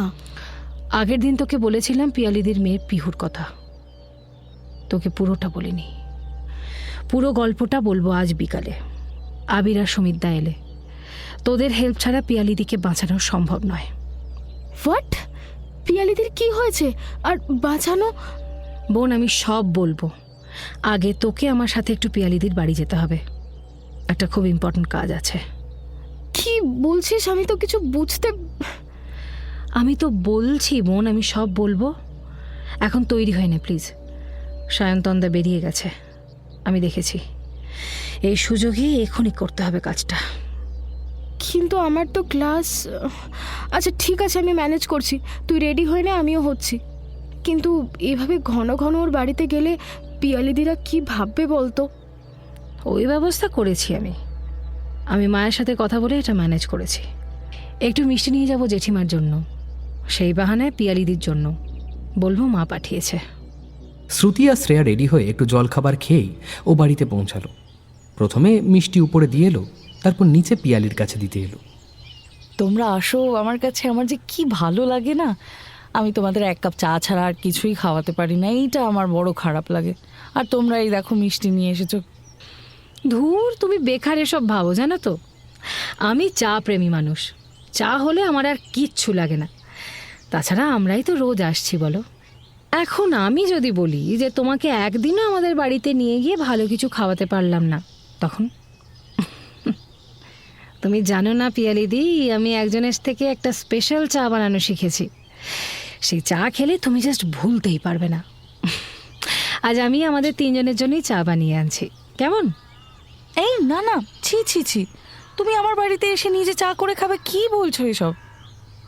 আরে তাতে কি হয়েছে? আর তুমি তো এখান থেকে তোমার বাড়ি চলেই যাবে কদিন পর, বলো। তখন আমার কথা মনে পড়লে এই চা বানিয়ে খাবে। আমি তোমাকে রেসিপিটাও বলে দেবো। কিন্তু শ্রেয়া, রান্নাঘরের যা অবস্থা, তুমি কি কিছু খুঁজে পাবে? আরে বাবা, ডোন্ট ওয়ারি পিয়ালিদি, তোমার রান্নাঘরে জিনিস খুঁজে পেতে প্রাথমিকভাবে একটু প্রবলেম হলেও আমি যতক্ষণ না আসছি একদম নড়বে না তোমরা। এটা আমার সিক্রেট রেসিপি কিন্তু, হ্যাঁ। আমি চা খাইয়ে তারপর রেসিপি বলবো। ওর নতুন বিয়ে হয়েছে তো, আগে তো কিছুই পারতো না, এখন একটু চা বানাতে শিখে সেটাই সবাইকে খাওয়াতে চায়। শ্রেয়া বোনকে একটা সতর্ক ইশারা করে বেরিয়ে যায়। শ্রুতির কাজ সত্যি পিয়ালিকে এই ঘরে আটকে রাখা। রান্নাঘরে এসেই শ্রেয়া উপরের দিকে তাকায়। ডান দিকের উপরের তাকটায় কোনার দিকে রাখা আছে সেই শিশিটা, কিন্তু ওই উপরে হাত যাচ্ছে না শ্রেয়ার। সায়ন্তন লম্বা মানুষ, বুঝে শুনে এমন জায়গায় রেখেছে জিনিসটা।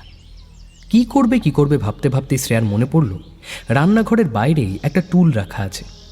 খুব সাবধানে একটু এদিক ওদিক তাকিয়ে একদম নিঃশব্দে সেটাকে নিয়ে এসে আলতো করে রাখলো রান্নাঘরের মেঝেতে, যাতে শব্দ না হয়। তারপর তার উপরে উঠতে তাকটা নাগালে এলো। তাকটার উপরে কাঁচের ঢাকনাটা আস্তে করে খুলে রুমালের মধ্যে লুকিয়ে রাখা অবিকল একই রকম দেখতে শিশিটা রাখল শ্রেয়া। তারপর রুমালের ভিতর থেকে একটা প্লাস্টিক বার করে হাতে পড়ল। এবার একটা বড় আটার কৌটোর পিছনে হাত ঢুকিয়ে ওই শিশিটা নিয়ে এলো। তারপর সেটাকে এই প্লাস্টিকের মধ্যেই মুড়িয়ে নিল খুব সন্তর্পণে। শ্রেয়ার নিয়ে আসা শিশিটায় সুগার ফ্রি একটু বেশি আছে। শ্রেয়া সেটার থেকে একটু নিজের মুখেই ঢেলে নিল। এই মুহূর্তে টুল থেকে নেমে বেসিনে ফেলা ওর পক্ষে সম্ভব নয়। তারপর ওই শিশির সুগার ফ্রি ডাস্ট যখন ওই শিশির মধ্যে জিনিসটার মোটামুটি সমানে এলো, শ্রেয়া সেটা আটার কৌটোটার পিছনে রেখে দিয়ে নেমে এলো। তারপর আসল শিশিটা প্লাস্টিক সমেত নিজের রুমালে নিয়ে নিল। আর সত্যি খুব ভয় লাগছিল ওর। এভাবে লুকিয়ে লোকের বাড়িতে জিনিস পাল্টাপাল্টি করা সে কোনোদিনও করেনি। টুলটা আবার সাবধানে বাইরে যথাস্থানে রেখে দিল এবং চা বানাতে শুরু করলো। তারপর শ্রুতিকে হাঁক দিয়ে ডাকল। বোন। শ্রুতির হাতে ট্রেটা দিল, কারণ ওর হাতে রুমালের মধ্যে যে আসল জিনিসটা আছে, ট্রেটা নিলে সেটাকে রাখতে হবে কোথাও, সেটা করা চলবে না। বাহ, এ তো দারুণ বানিয়েছো, খুব ভালো হয়েছে। ভালো হয়েছে? দুর্দান্ত। আমি আগে কখনো এরকম স্পেশাল চা খাইনি, বিশ্বাস করো। এইবার রেসিপিটা বলো তো আমাকে, আজই সায়ন্তনকে খাওয়াবো আমি। পিয়ালির মুখে সায়ন্তনের কথা শুনে শ্রেয়ার মুখটা ফ্যাকাশে হয়ে যায়। নিজের অনুভূতিটা লুকিয়ে রেখে ও ওর চায়ের রেসিপিটা বলতে থাকে। হঠাৎ পিয়ালির ফোনটা বেজে উঠতেই শ্রুতি বলে, পিয়ালিদি, আজ আসি বুঝলে, আমার একটু প্র্যাকটিক্যালের কাজ আছে, আবার আসবো অন্য একদিন। হ্যাঁ পিয়ালিদি, আজ আমরা আসি বুঝলে। তুমি ফোনটা রিসিভ করো, আমরা দরজা টেনে দিচ্ছি। পিয়ালি ফোনটা কানে দিয়ে ইশারায় ঘান নাড়ে শ্রেয়া আর শ্রুতিকে। দুপুরে সায়ন্তন একটু দেরি করেই ফিরেছে। লাঞ্চ করে রেস্ট নিয়েছে দুজনে। বিকালে পিয়ালি সায়ন্তনকে বলে আজ সে চা করবে। একটু জোর করতে সায়ন্তন আর না বলে না। একটুখানি চাই তো, বাকি খাবারের কাজ তো আমি করে যাচ্ছি। আজও লাঞ্চের খাবারে সাবধানে মিশিয়ে দিয়েছি জিনিসটা, খুব কম করে মেশাতে হয়, খুব ধীরে ধীরে মারতে হবে পিয়ালিকে। এখানে ওর কোনো চেনা জানা প্রতিবেশী নেই, সবাই জানে যে অসুস্থ থাকে। কেউ কেউ জেনেছে যে মেয়েটা বাচ্চার শোকে অসুস্থ, ব্যাস আর কি। এরপর হঠাৎ একদিন হার্ট অ্যাটাক বা এরকম করে একটু একটু করে বেশি অসুস্থ হয়ে মরে গেলে কেউ কোনো সন্দেহ করবে না। আর তারপর শ্রীনন্দা আর আমার এত দিনের করে আসা প্ল্যান সাকসেসফুল হবে। তারপর এখানের বাড়িটা বেচে দিয়ে কলকাতার কোনো একটা ভালো ফ্ল্যাটে দুজনে সেটেল করব। কোম্পানিটাও তখন আমার। আর কে দেখে, আর কে দেখে? বড় লোক হওয়া কি এতই সোজা? কত যে কাঠখড় পোড়াতে হয় সেটা শ্রীনন্দার আমি খুব ভালো করে জানি। সায়ন্তনের ভাবনায় ছেদ পড়ল যখন পিয়ালি চা হাতে ঘরে ঢুকল। এই নাও স্পেশাল চা, খেয়ে বলো তো কেমন হয়েছে।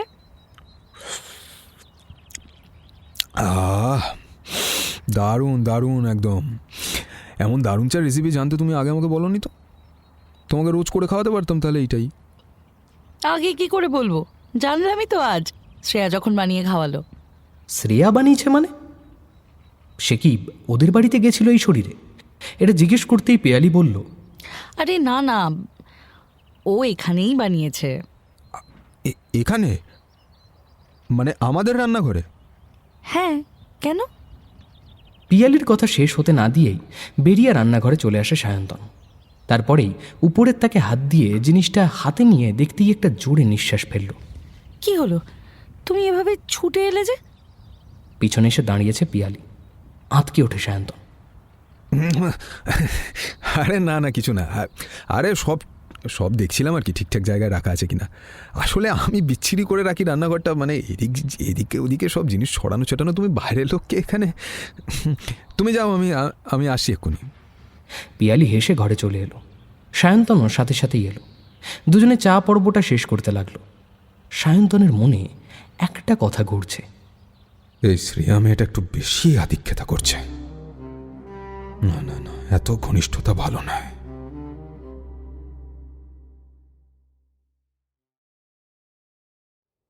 আমি যদি স্বপ্নটা না দেখতে পেতাম, পিহু সেদিন বোঝাতে চেয়েছিল আমায়, তবু ওই ওষুধের কৌটোটা ঘরে রাখতে গিয়েই ওর কথাটা সেদিন বোঝা হলো না।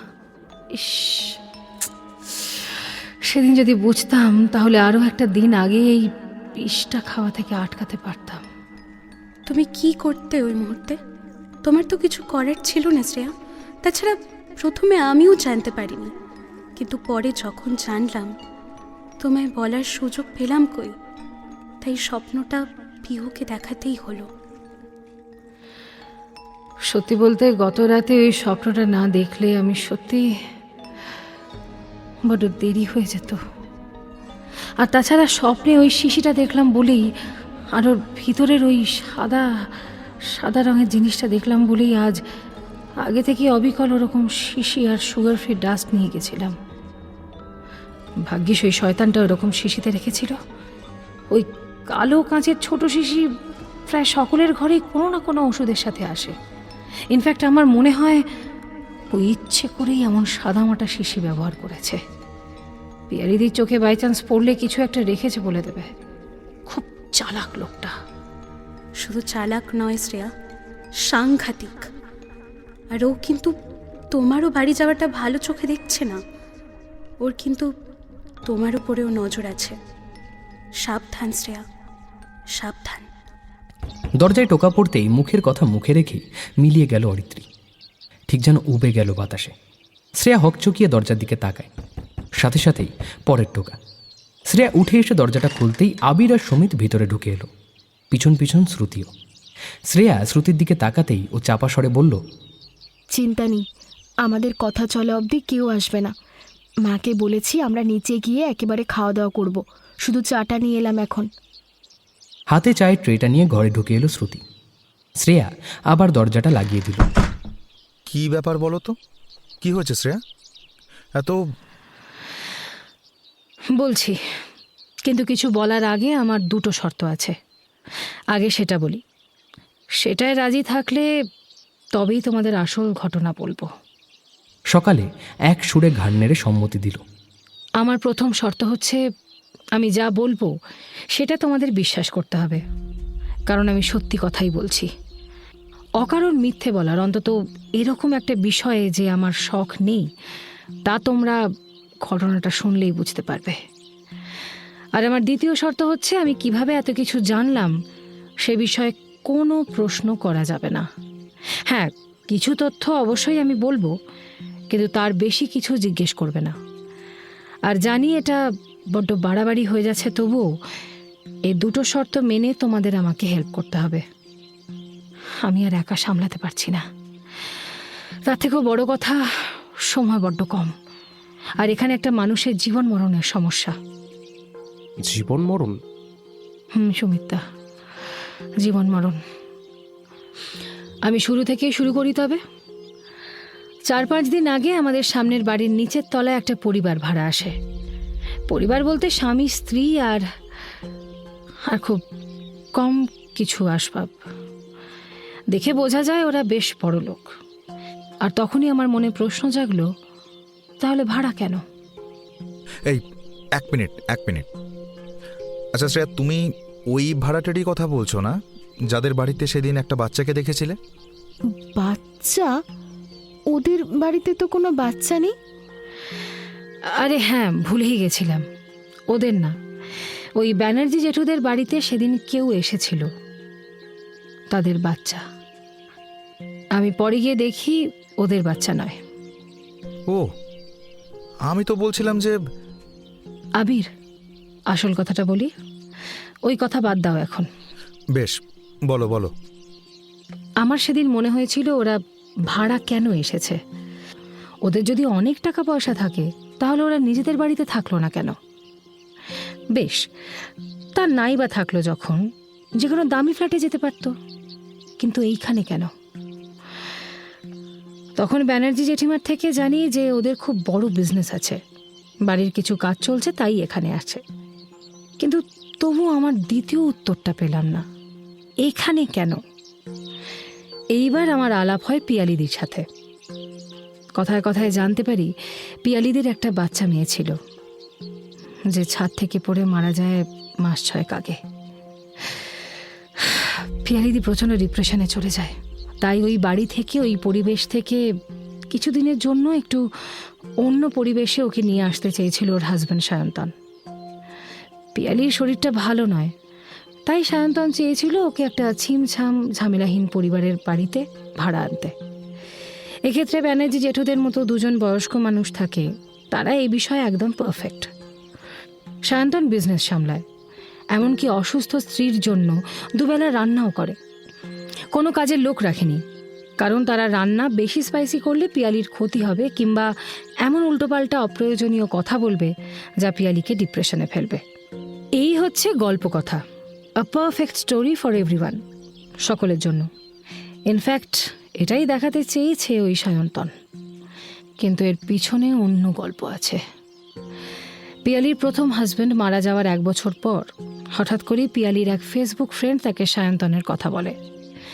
পিয়ালি নিজের বাচ্চা এবং বিজনেস নিয়ে হিমশিম খাচ্ছে তখন, তবুও নিজের স্বামীকে ভুলে গিয়ে অন্য কাউকে বিয়ে করতে চায়নিও।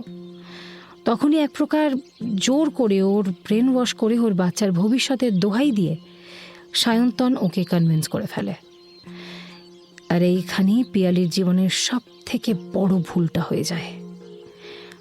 ও ভেবেছিল সায়ন্তন ওর জীবনে সব সামলাতে এসেছে, কিন্তু আদতেই তা নয়। সায়ন্তন ওর জীবনের সবটুকু কেড়ে নিজের আখের গোছাতে এসেছে। তোমরা জানো সেই ফেসবুক ফ্রেন্ড কে? ওই শ্রীনন্দা? আমার বিশ্বাস ওদের মধ্যেই প্রেম আছে, আর ওদের 2 জনের মিলিত প্ল্যান এই বিয়েটা। এরপর যেটা বলছি সেটার প্রথম কথাটা প্রমাণ করার মতো প্রমাণ আমার হাতে নেই, কিন্তু দ্বিতীয় কথাটা প্রমাণ করার মতো প্রমাণ আমার কাছে আছে। পিয়ালির মেয়ে পিহু ছাদ থেকে পড়ে অ্যাক্সিডেন্টালি মারা যায়নি, ওকে ওকে ধাক্কা মেরে ছাদ থেকে ফেলে মেরেছে সায়ন্তন। হ্যাঁ, সেই সময় পিয়ালি নাকি এমন ঘুমোচ্ছিল, সেরম গভীরভাবে নাকি ও কখনো ঘুমোয়নি। ওর পাশ থেকে ওর বাচ্চা উঠে গেল, আর ও টেরও পেল না। এটা হতে পারে না। ওই দিন পিয়ালির খাবারে ঘুমের ওষুধ মেশানো হয়েছিল, আর পিহুকে কিছুর কথা বলে ডেকে নিয়ে যাওয়া হয়। কি বলছিস তুই দি ভাই? আমার তো বিশ্বাস হচ্ছে না, আমার হাত পা কাঁপছে। যা বলছি আমি সত্যি বলছি। মাথা ঠান্ডা করে তোমরা সব ভাবো, তাহলেই বুঝবে আমি ঠিক বলছি। তাছাড়া পিহুর আঁকার খাতাটা আমি দেখেছি। ওই খাতার ছবিগুলো অনুযায়ী এই সায়ন্তন ওর মাকে ওর থেকে দূরে সরিয়ে দিচ্ছিল। আর এবার দ্বিতীয় কথাটা বলি, পিয়ালির জীবন রিস্কে আছে। সায়ন্তন ওকেও মেরে ফেলতে চায়। এইটার প্রমাণ আজ আমি সঙ্গে করে নিয়ে এসেছি। কি বলছো কি? তোমার কথাগুলো যদি সত্যি হয় তাহলে এই লোকটা সাংঘাতিক ঠান্ডা মাথার খুনি। আর তুমি ওখানে গেছো? আমি নিরুপায় আবির। চোখের সামনে সব জেনে বুঝেও একটা ভালো মানুষকে আমি মরতে দিতে পারবো না। শ্রেয়া ওর স্টাডি টেবিলটার উপরে রাখা জিনিসটা নিয়ে এসে ওদের সামনে একটা তুলে রাখলো। সেই কালো শিশি, যেটা প্লাস্টিকে মোড়ানো। কি এটা? এটা কি আমি জানি না, তবে আমার ধারণা কোনো স্লো পয়জনিং এলিমেন্ট। এই শিশিটা আমি টাচ করিনি, ওই প্লাস্টিকের সাহায্যে ওটাকে ধরে নিয়ে এসেছি। এটা ল্যাবে টেস্ট করলে জানা যাবে যে এটা কি। আর এই শিশির গায়ে আমি জানি সায়ন্তনের হাতে ছাপ পাওয়া যাবে। প্রতিদিন নাকি মাঝে মাঝে সেটা আমি জানি না, কিন্তু কিন্তু খুব কম করে এটাই মেশায় ও পিয়ালির খাবারে। তাই তো রান্নার দায়িত্ব নিজে নিয়েছে, তাই কোনো কাজের লোক নেই।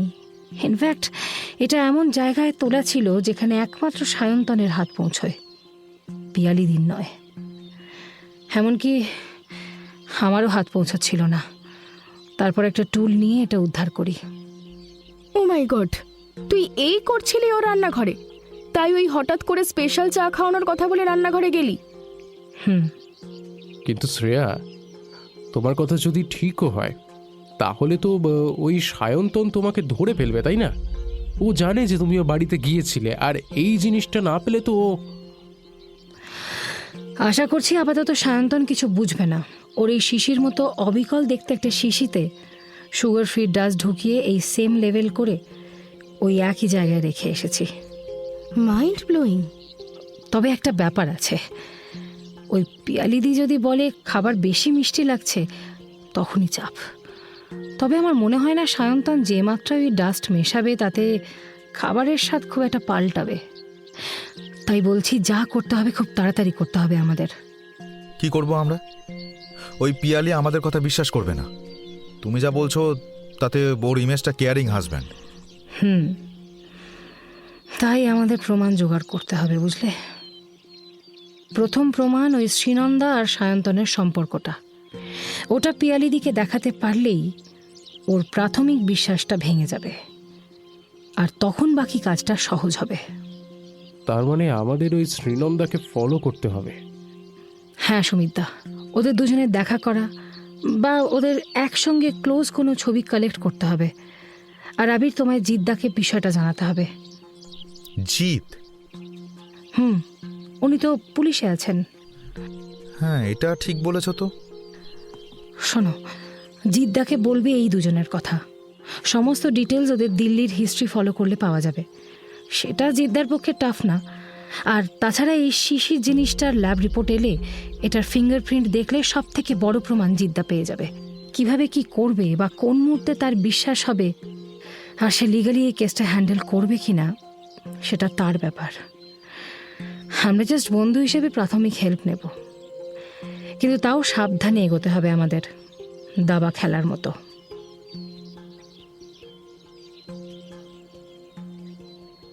আবির শ্রেয়ার সামনে বসেই জিতকে ফোন করে।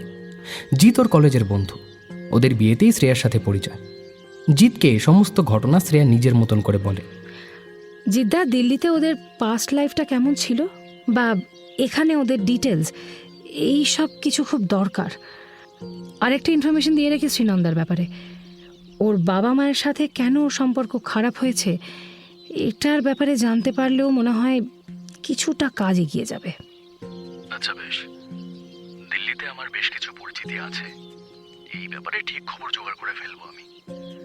তোমার কথা শুনে বুঝতে পারছি কাজটা দ্রুত সারতে হবে আমাদের। ঠিক কি বিষয়টা তা বুঝতে পারছি না, তবে এটুকু বুঝতে পারছি যে সায়ন্তন তার প্রেমিকা শ্রীনন্দার জন্য নিজের বউয়ের কোনো ক্ষতি করতে চায়। সেই অনুযায়ী তুমি একটা প্রমাণ জোগাড় করেছ। শ্রেয়া ফোন রাখার পরেই সুমিত কিছু একটা ভাবতে ভাবতে বলল, একটা উপায় আরও হতে পারে স্লো পয়জনিং ব্যাপারটা ধরতে। ইনফ্যাক্ট একেবারে পিয়ালির কাছেও সব প্রমাণ হয়ে যাবে। কি? পিয়ালি ব্লাড টেস্ট সব পরিষ্কার হয়ে যাবে। আমি শুনেছি কাউকে স্লো পয়জনিং করলে তার ব্লাডে সেটা ট্রেস পাওয়া যায়। এটা একটা উপায় যাতে পিয়ালির সামনেই তার ব্লাড রিপোর্ট থাকবে, কিন্তু সমস্যা হবে এখানে একটাই, আমাদের কথা পিয়ালিকে জানাতে হলে সমস্ত প্রমাণ আগে হাতে পেতে হবে, তবেই ও ব্লাড টেস্টে রাজি হবে। তাহলে কেনই বা আমাদের কথাও বিশ্বাস করবে? উল্টে ও যদি রেগে যায় বা আমাদের অবিশ্বাস করে, তাহলে ওকে বাঁচানোর কোনো উপায় থাকবে না আমাদের কাছে। হ্যাঁ, এটা তো ফ্যাক্ট, আর আইডিয়াটাও দারুণ। কিন্তু সেক্ষেত্রে সুমিতের কথা মতো প্রতিটা প্রমাণ আমাদের জোগাড় করতে হবে আগে। কিন্তু কিভাবে এগোবো আমরা? সময় তো খুব কম। আমাদের টাইম কিলিং করার কাজটা কিন্তু আমি করে এসেছি। অন্তত আর যাই হোক, পিয়ালিদির শরীরে আর কোনো বিষ ঢুকছে না।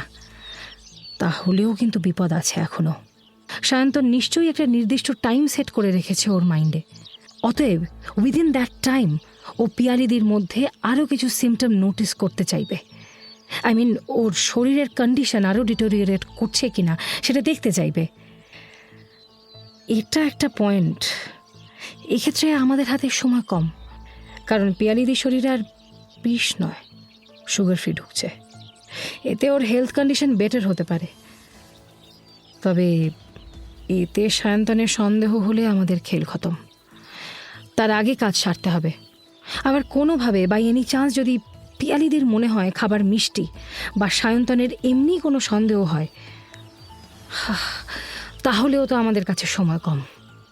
কারণ সায়ন্তন আমার ওখানে বারবার যাওয়াটা পছন্দ করছে না। তাই ও চাইবে যত তাড়াতাড়ি সম্ভব কাজ মিটিয়ে এখান থেকে পাত্তাড়ি গোটাতে। আমাদের কাজ কাল থেকে শুরু করতে হবে। কাল সারাদিনে আশা করি ওই সায়ন্তন আর শ্রীনন্দাকে ফলো করে ওদের ঠিকানা পাওয়া যাবে। আর এই জিনিসটা আসলে কি সেটাও জানা যাবে। পরশুর মধ্যে আশা করছি জিদ্দা কিছু একটা খবর দিয়ে দেবে। তারপর পিয়ালিদির কাছে গিয়ে সত্যিটা বলতে হবে। পিয়ালিদির ব্লাড টেস্ট হলে সেই রিপোর্ট সহ পিয়ালিদিকে দিয়ে জিদ্দার কাছে রিপোর্ট করাতে হবে। আর তখন জিদ্দা অফিসিয়ালি স্টেপ নেবে। এই রিপোর্ট সহ শিশিটা জিদ্দার হাতে তুলে দিতে হবে। ব্যাস, ফিঙ্গারপ্রিন্ট ম্যাচ, আর অপরাধী ধরা পড়বে। কিন্তু আমার আসল উদ্দেশ্য শুধু সায়ন্তনকে ধরা নয়। এই অবধি যা হবে তাতে পিয়ালিদি বাঁচবে ঠিকই, কিন্তু আসল সত্যিটা তো বেরোবে না। সায়ন্তন আর শ্রীনন্দার চরম অপরাধটা কেউ জানবে না, আর পিয়ালিদিও জানবে না যে তার কোল আলো করে থাকা ফুটফুটে মেয়েটাকে কে কেড়ে নিয়েছে। তার মানে তুমি বলছো ওই বাচ্চাটা, মানে পিহুর মৃত্যুটাও প্রমাণ করবে? হ্যাঁ সুমিত্রা, ওটা যে করতেই হবে। ওটাই আমার আসল কাজ ছিল। হ্যাঁ, কিন্তু কিভাবে? ওই ঘটনার তো আমাদের কাছে কোনো প্রমাণই নেই, আর সেটা খুঁজে পাবোই বা কি করে? হ্যাঁ, এই সত্যিটা একমাত্র সায়ন্তন আর শ্রীনন্দাই জানে। এক যদি ওরা নিজের মুখে স্বীকার করে, কিন্তু সেটা কি করে সম্ভব হবে? হবে, সম্ভব করতেই হবে। কিন্তু তার জন্য আমাদের পিয়ালিদির হেল্প লাগবে। তাই আগে পিয়ালিদিকে বাকি কথাগুলো বিশ্বাস করাই, তারপর পিয়ালিদির সাহায্যে ওই কালপ্রিটটাকে দিয়েই সব বলাবো। পরের দিনটা শ্রেয়াদের ভীষণ ব্যস্ততার মধ্যে দিয়ে গেল। দুপুরের দিকে সুমিত ফোন করে জানায়, ওই শিশির মধ্যে আর্সেনিক আছে, যা দিয়ে স্লো পয়জনিং করা হচ্ছে পিয়ালিকে। শ্রেয়াদের প্রথম ধাপে সফলতা হাতের মুঠোয়। আবির আর সুমিত অফিসের পর নিজেদের কাজে লেগে পড়ল। শ্রীনন্দাকে নিতে আজ আবার সেই গাড়িটা এসেছে। তার পিছন পিছনই সুমিত আর আবির একটা গাড়ি নিয়ে বেরিয়ে পড়েছে। আজ আবির একা গাড়ি এনেছে। সুমিতকে ও নিজেই কাজ মিটে গেলে ড্রপ করে দেবে। তোর কি মনে হচ্ছে বলতো? কি ব্যাপারে? এই সায়ন্তন আর শ্রীনন্দা কোথায় যাচ্ছে? ঠিক জানি না রে, তবে মনে হচ্ছে শ্রীনন্দা যেখানে থাকে সেখানেই। এই এই দেখ দেখ দেখ দেখ দেখ, গাড়িটা ওই শপিং মলটার সামনে দাঁড়াচ্ছে, পার্কিং লটে ঢুকছে। হ্যাঁ, তাই তো। তার মানে ওরা ওখানে ঢুকবে। চল তো। আবির গাড়িটাকে এগিয়ে নিয়ে যায় পার্কিং লটের দিকে। গাড়ি থেকে নেমে শ্রীনন্দা আর সায়ন্তন শপিং মলে ঢুকে যায়। ওদের থেকে সাবধানে দূরত্ব রেখে আবির আর সুমিতও ঢুকে আসে। শ্রীনন্দারা মলের মধ্যে থাকা সিসিডির দিকে যাচ্ছে দেখে আবির আর সুমিতও এগিয়ে যায়। সিসিডিতে ঢুকছে, তার মানে খেতে খেতেই ডিসকাস করবে কিছু। আমার মনে হয় আমাদের সেটা শোনা উচিত। চল। সিসিডিতে অল্প ভিড় থাকলেও লোকজন টেবিল ফাঁকা করে উঠে যাচ্ছে একে একে, ফলে ফাঁকাও হচ্ছে। সিসিডিতে একটা কর্নারে একটা কাপল সিটে গিয়ে বসলো সায়ন্তন আর শ্রীনন্দা। ওদের সিটের কাছেই সোফা সহ টেবিল সেটটা আছে। একটা অল্প বয়সী স্কুলের ছেলেদের গ্রুপ আছে ওটায়, তবে ওদের পাশে ভগবানের দয়াতেই বোধহয় খানিকটা জায়গা আছে সোফায়। আবির আর সুমিত সেখানে গিয়েই বসল, একেবারে সায়ন্তনদের পিছন। নিজেদের মধ্যে আবির আর সুমিত খানিক মেকি হাসি ঠাট্টা শুরু করে।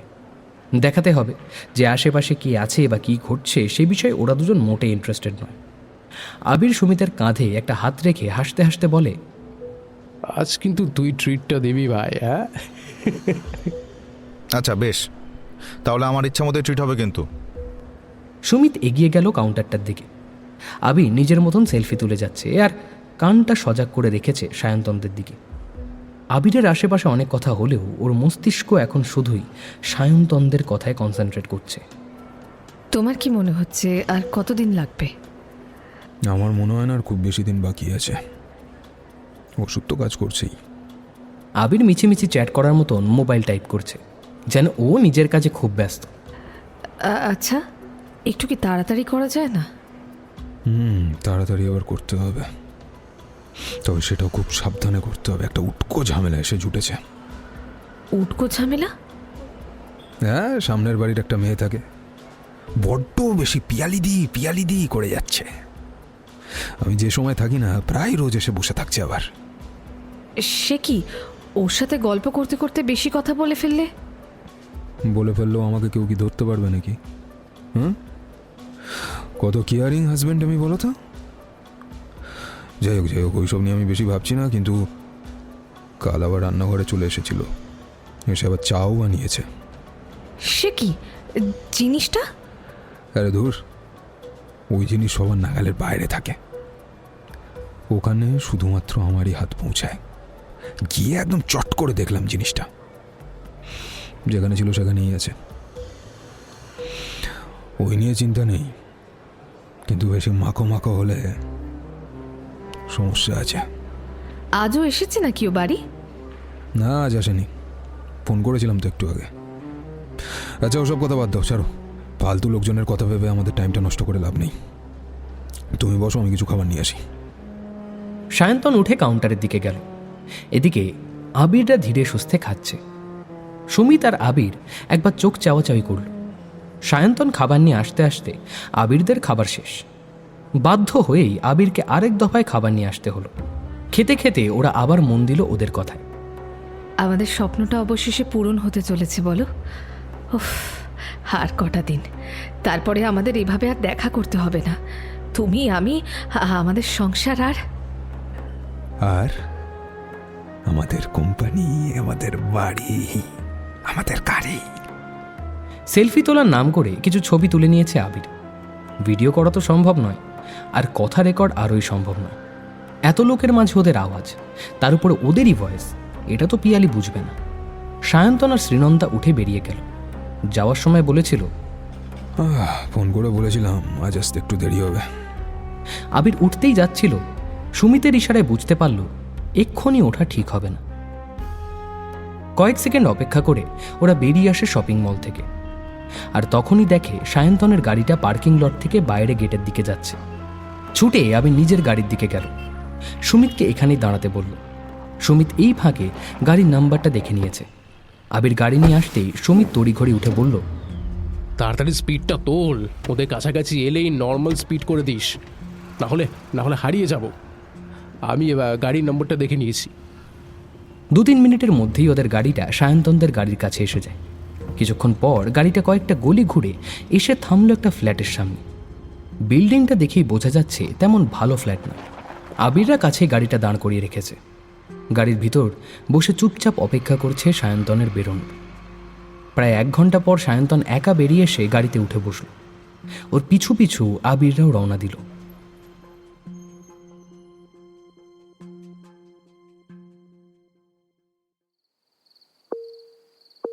শ্রেয়ার হোয়াটসঅ্যাপে আবির একটার পর একটা ছবি পাঠিয়ে যাচ্ছে।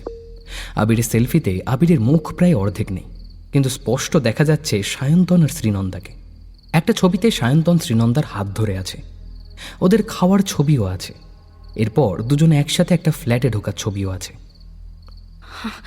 আমার খুব টেনশন আছে অরিত্রী, আমি জানি না কি হবে, কিন্তু 1-2 দিন পর যখন পিয়ালিদির মুখোমুখি হব, কি করে ওকে বলবো এইসব? আর ওর কি থাকবে বলো তো? ওর জীবনে সত্যি থাকবে শ্রেয়া, আর থাকবে পিহুর স্মৃতি। যেমন আমি আছি, এই জগতে আমার মতোই আরও কত অস্তিত্ব আছে তা কে জানে। সেভাবেই পিহুর স্মৃতি নিয়ে বাঁচবে পিয়ালি। মিথ্যে প্রতিশ্রুতির চেয়ে সত্যি একাকিত্ব অনেক শান্তি শ্রেয়া। এখন সেটা বুঝি। যুদ্ধের জন্য প্রস্তুত হও শ্রেয়া। খুব শিগগিরই তোমায় পিয়ালির মুখোমুখি হতে হবে, আর ওকেও প্রস্তুত করতে হবে এই যুদ্ধের জন্য।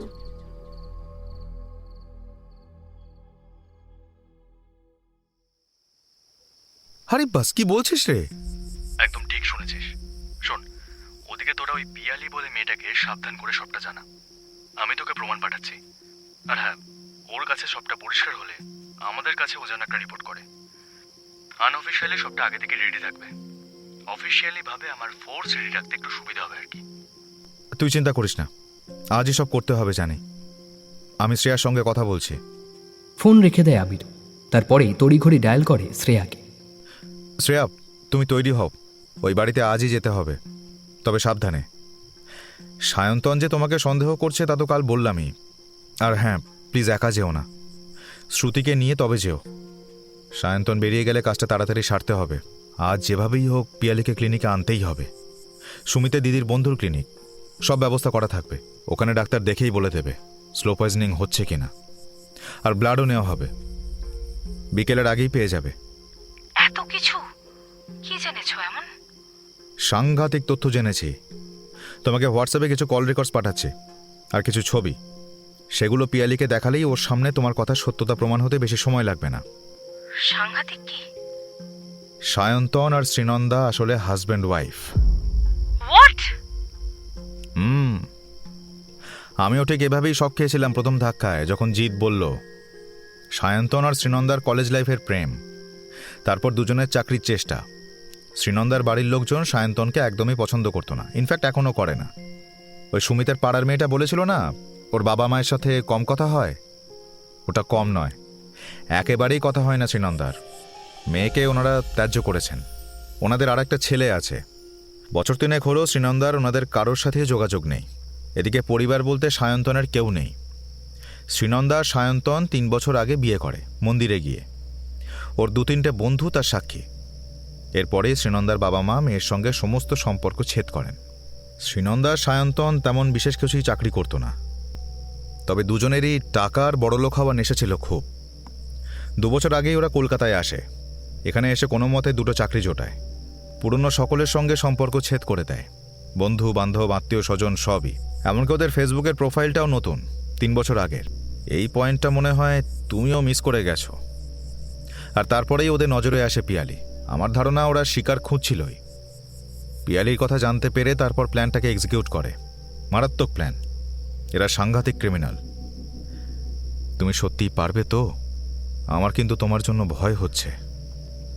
পারতেই হবে আবির, পারতেই হবে। পিহুর সত্যিটা যে সামনে আনতেই হবে। তুমি আমাকে সবকিছু পাঠাও। আমি আর শ্রুতি সায়ন্তন বেরিয়ে গেলেই ও বাড়ি যাব। শ্রেয়া ফোন রাখতেই আবির বেশ কিছু জিনিস হোয়াটসঅ্যাপ করল। কিছু কল রেকর্ডিংস আর কিছু ছবি। ছবিগুলো কিছু শ্রীনন্দা আর সায়ন্তনের কলেজ দিনের, ভ্যালেন্টাইন্স ডে ছবি, আর 2টো বিয়ের ছবি, মন্দিরে বিয়ের ছবি। ছবিগুলো দেখতে দেখতে গায়ে কাঁটা দিচ্ছিল শ্রেয়ার। রেকর্ডিংগুলো শুনতে লাগলো শ্রেয়া। আবির এতক্ষণে যা বলল সেগুলোই আছে রেকর্ডিংয়ে। শ্রীনন্দার এক বন্ধুর সাথে কথা হচ্ছে, আর শ্রীনন্দার বাবার সাথে। শ্রীনন্দার বাবা যে মেয়ের প্রতি কী ঘৃণা পুষে রেখেছেন তা তার গলাতেই স্পষ্ট। তিনি যে সায়ন্তনকে কি পরিমাণ অপছন্দ করেন তাও স্পষ্ট বোঝা যাচ্ছে।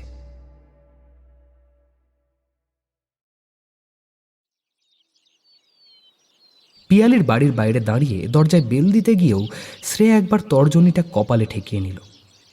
কি নির্মম লাগছে ওর নিজেকে।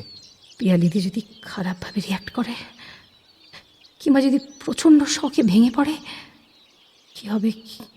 কি হবে? কি করব? শ্রুতি কনুইয়ে গুঁতো দিতেই ভাবনার জাল কাটল শ্রেয়ার। ভগবানের নাম করে কলিং বেলটা টিপে দেয়, আর ওপাশ থেকে ব্যস্ত পায়ের শব্দও শোনা যায় সাথে সাথেই। শ্রেয়ার বুকটা ঢিপ ঢিপ করে ওঠে। আরে তোমরা এসো। গত 3 দিন তোমাদের সাথে গল্প করে এমন ভালো সময় কেটেছে যে অভ্যেস হয়ে গেছে। কাল আসোনি কেন? আমার খুব মন খারাপ লাগছিল। আসলে কাল আর তোমাকে বিরক্ত করতে চাইনি গো। বিরক্তি কিসের? আমি তো উল্টে বোরই হই একা একা। শ্রেয়া, কি হয়েছে তোমার? এমন অন্যমনস্ক লাগছে। কই কিছু না তো। তোমার কাছে আজ আমরা একটা কাজে এসেছি পিয়ালিদি। তবে আমাদের পুরো কথা শুনে কিছু জিনিস দেখে তোমাকে সবটা বুঝতে হবে, আর তারপর আমাদের সাথে একটা জায়গায় যেতে হবে দিদি। কি ব্যাপার বলো তো? আমি তো কিছুই বুঝতে পারছি না। কি হয়েছে? এই ছবিগুলো দেখো। নিজের মোবাইলের গ্যালারি ওপেন করে মোবাইলটা পিয়ালির হাতে দেয় শ্রেয়া। সেটাকে নিয়ে নিজের চোখের সামনে ধরতেই চমকে ওঠে পিয়ালি। এটা কে? কাদের বিয়ের ছবি এটা? ভালো করে দেখো পিয়ালিদি, এদের দুজনকেই চেনো তুমি। পরপর আরও কয়েকটা ছবি আছে, দেখো।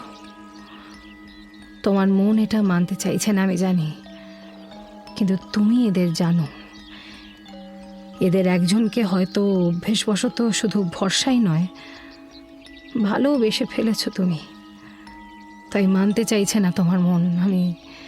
আমি জানি সেটা। পিয়ালি কাঁপা কাঁপা হাতে ফোনের ছবিটা জুম করে দেখল।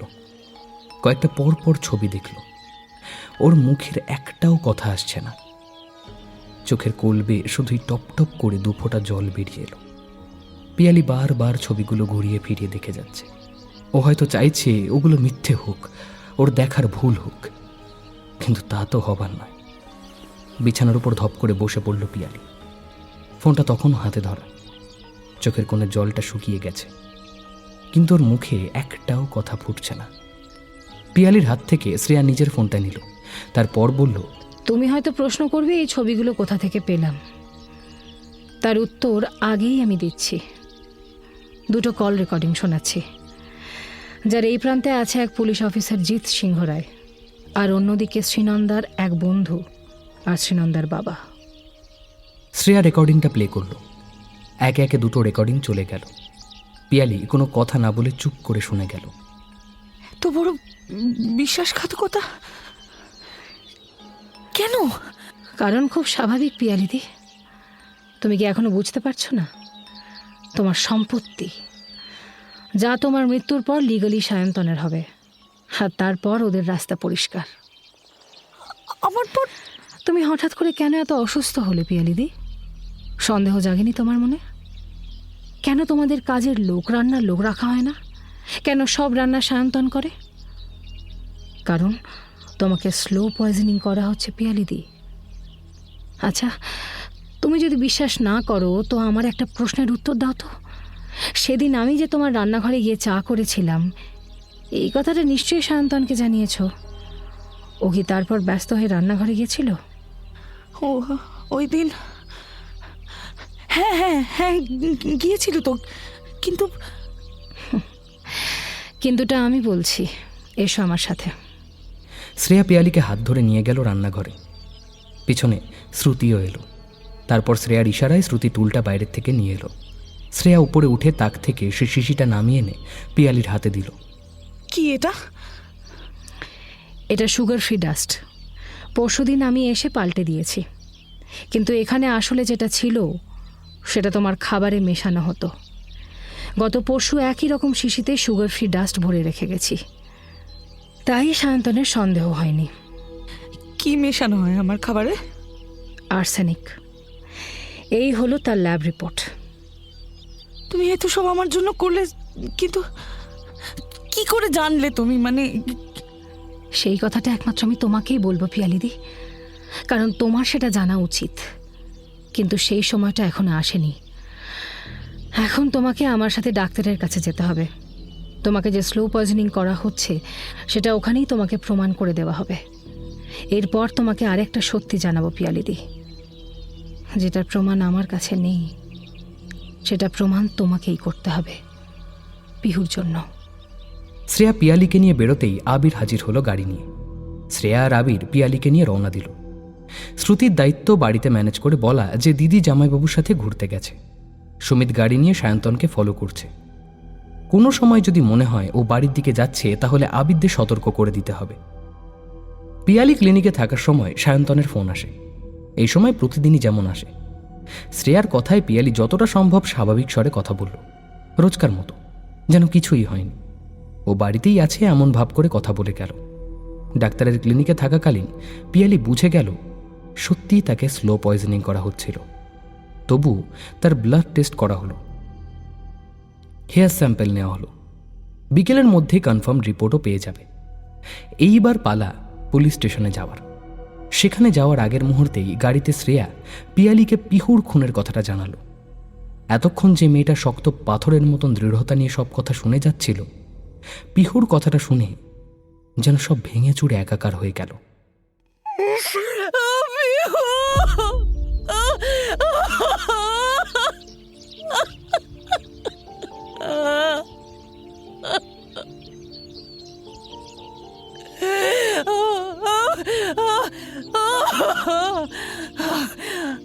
আমার আমার ছোট্ট মেয়েটা, আমার ছোট্ট মেয়েটা। এতক্ষণ আটকে রাখা চোখের জলটা আর বাঁধ মানে পিহুর মৃত্যুটাকে নিজের ভুল ভেবে এতগুলো দিন নিজেকে দোষ দিয়ে নিজের মৃত্যু কামনা করেই কেটেছে ওর। পিয়ালিকে কোনো মতে শান্ত করে পুলিশ স্টেশনে নিয়ে যায় শ্রেয়া আর আবির। তারপর সেখানের কাজ মিটতেই সুমিতের ফোন আসে। ফোন পেতেই আবির গাড়ি ছুটিয়ে নিয়ে গেল শ্রেয়াদের বাড়ির দিকে।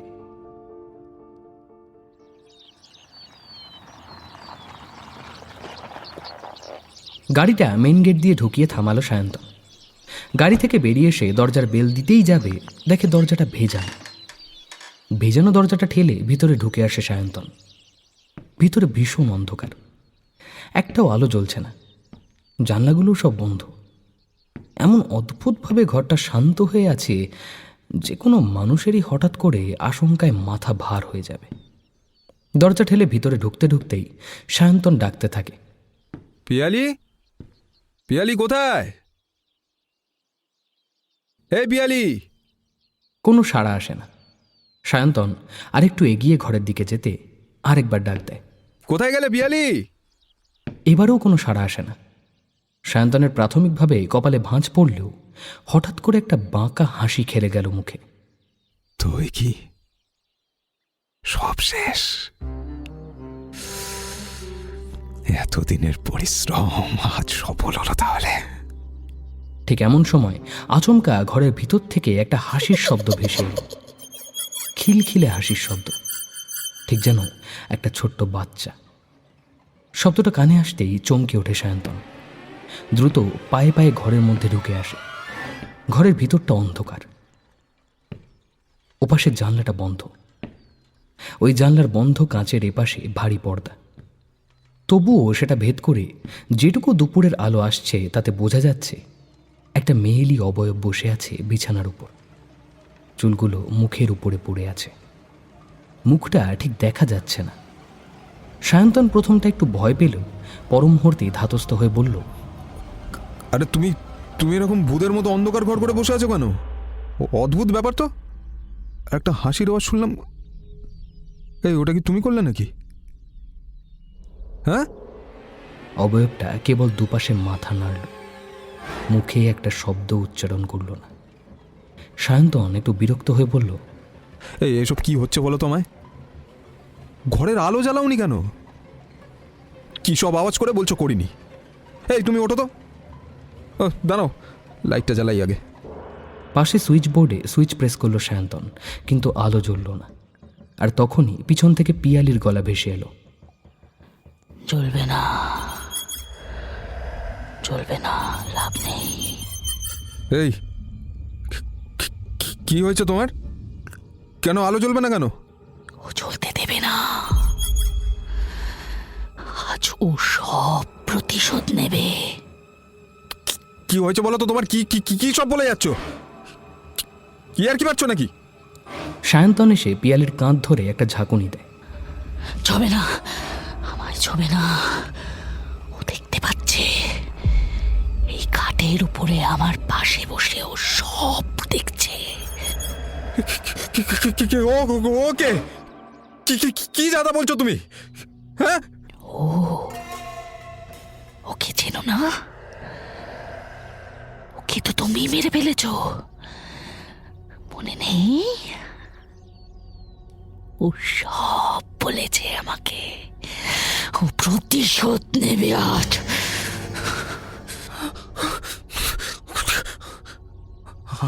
আমি কাকে মেরে ফেলেছি? কাকে মেরে ফেলেছি আমি? কি সব বলছো তুমি? তুমি কি পাগল হয়ে গেছো নাকি?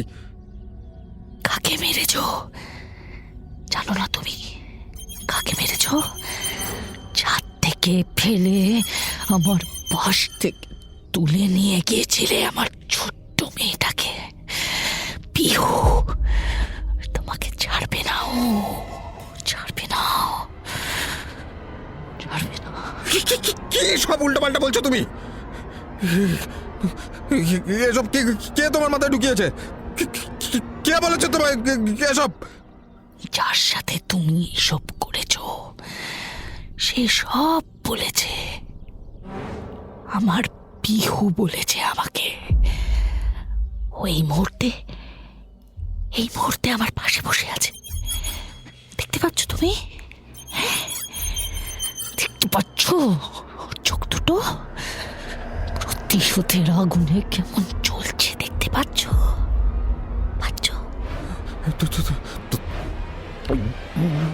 তোমার মাথা খারাপ হয়ে গেছে।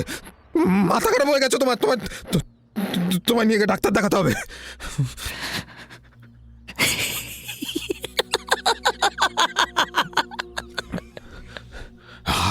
হাসছো কেন?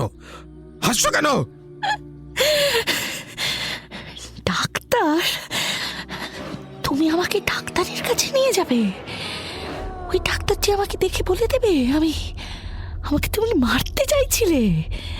হ্যাঁ, মানে কি কি বলছো সব? তুমি এসব কি বলছো? মানে তো তুমি জানো স্লো পয়জনিং। ধীরে ধীরে আমার খাবারের মধ্যে দিয়ে আমার শরীরে বিষ প্রবেশ করাচ্ছ তুমি। সব সত্যি সে ডাক্তারের কাছে গেলেই ফাঁস হয়ে যাবে, সব ফাঁস হয়ে যাবে শান্তন। তুমি এসব বললাম না ও বলেছে? ও সব বলেছে আজ। ও নজর রেখেছে তোমার উপর এতদিন, আর আজ ও তোমাদের পাপের শাস্তি দিতে এসেছে। আমাদের? কেন? তোমার ক্রাইম পার্টনার, তোমার আসল স্ত্রী শ্রীনন্দা। তুমি এসব কি করে? কি ভাবছো আমি কি করে এত কিছু জানলাম? বললাম না আমাকে সব পিহু বলেছে। ও তো তোমার প্রিয় স্ত্রীকে ওর পাপের শাস্তি দিয়ে এখানে এসেছে এবার তোমার বিচার করতে। ও এসেছে এবার তোমার বিচার করতে। কি হয়েছে শ্রীনন্দার? নিজের মোবাইলটা পকেট থেকে বের করে শ্রীনন্দাকে ডায়াল করে সায়ন্তন, কিন্তু ফোনটা রিং হয়ে কেটে যায়। আবার ডায়াল করে সায়ন্তন, এবারেও কেটে যায়। পাবে না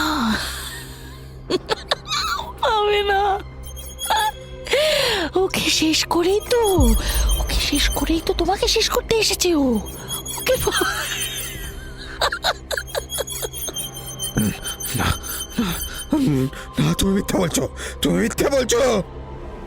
এক পা পিছিয়ে পিছনের দিকে ঘুরতেই যাবে সায়ন্তন, এমন সময় দরজাটা বন্ধ হয়ে গেল। ছুটে গিয়ে দরজা ধাক্কাতে লাগলো সায়ন্তন।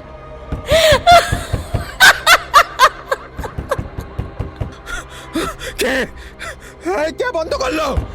কে কে বন্ধ করলো? কে সব করছে?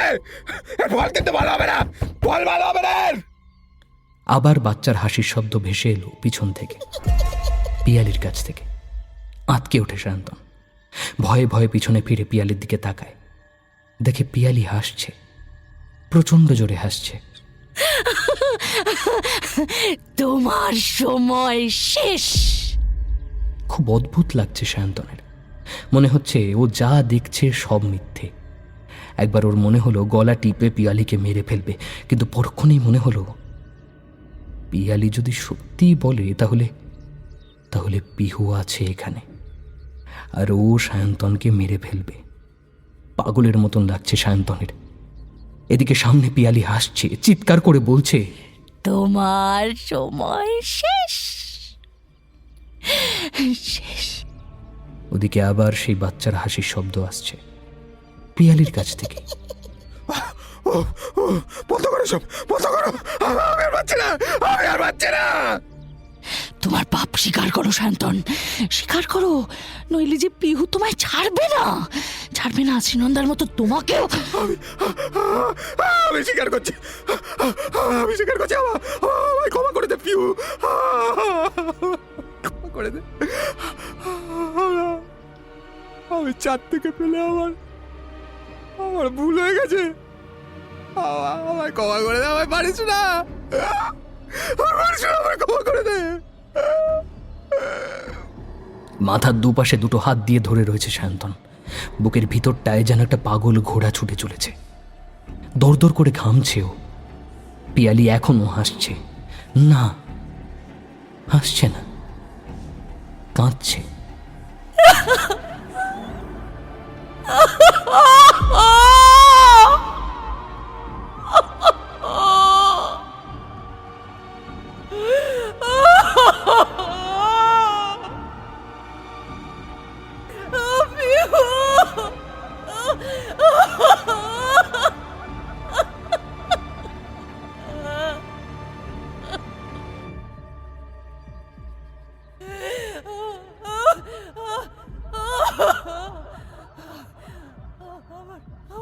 প্রচন্ড জোরে চিৎকার করে কাঁদছে, একটা অভাগা মায়ের পাঁজর ভাঙা কান্না। বিছানার উপর লুটিয়ে পড়ে আছড়ে পড়ে কাঁদছে ও। হঠাৎ পিছনের দরজাটা খুলে যায়, সাথে সাথে ঘরের আলোটাও জ্বলে ওঠে। সায়ন্তন পিছন ফিরে তাকাতে দেখে কয়েকজন পুলিশ দাঁড়িয়ে। আপনার খেলা শেষ মিস্টার সায়ন্তন। সায়ন্তন ভেবাচাকা খেয়ে যায়। পুলিশের পিছনেই তাকিয়ে দেখে শ্রেয়া দাঁড়িয়ে আছে। শ্রেয়া ঘরের মধ্যে ঢুকে সায়ন্তনকে মেঝেতে পড়ে থাকতে দেখে পাশ কাটিয়ে চলে গেল পিয়ালির কাছে। ওকে সামলাচ্ছে এখন, ওর মাথাটা তুলে নিজের কাঁধে নিয়ে জড়িয়ে ধরে রেখেছে। পিয়ালি এখনো কাঁদছে। মুখ চোখ মুছে উঠে দাঁড়ায় সায়ন্তন। খানিকটা হতভম্বের মতন হয়ে যায় সে। হচ্ছেটা কি সব? চলুন মিস্টার সায়ন্তন, সব স্বীকারোক্তি পেয়ে গেলাম, আর বাকি জিনিসের প্রমাণ আমাদের হাতেই আছে। গাড়িতে চলুন, আপনার জন্য একজন অপেক্ষা করছে যে। জিৎ সায়ন্তনকে নিয়ে বেরিয়ে আসতেই সায়ন্তন দেখল বাড়ির বাইরে ব্যানার্জি দম্পতি আর দুটো অল্প বয়সী ছেলে দাঁড়িয়ে আছে। ইদির কোথায় যেন দেখেছে সায়ন্তন, ঠিক মনে করতে পারল না। ও মশাই, সিসিডিতে বসে অত প্ল্যান করলে চলে? আপনার পিছনেই আমরা ছিলাম, বোঝেন না বুঝি? তরক করে লাফ দিয়ে একটা কথা ভেসে উঠল সায়ন্তনের মাথায়। বিদ্যুতের ঝিলিক খেলে গেল শরীরে, আর তক্ষুনি গাড়িতে উঠতে গিয়ে দেখে গাড়িতে বসে আছে শ্রীনন্দা। অবাক হয়ে যায় সায়ন্তন। এই যে আপনার ক্রাইম পার্টনার, বড্ড দুর্বল। দু চারটে কড়া হাতের মহিলা পুলিশের থাপড় খেতেই ঘর ঘর করে সব বলে দিল। এরকম কাঁচা খিলাড়ির সাথে জুটি বেঁধেছিলেন আপনি? জিৎ মুচকে হাসে। রাস্তার ওপারে শ্রুতি আর ওর মা বাবা একসাথে দাঁড়িয়ে আছে।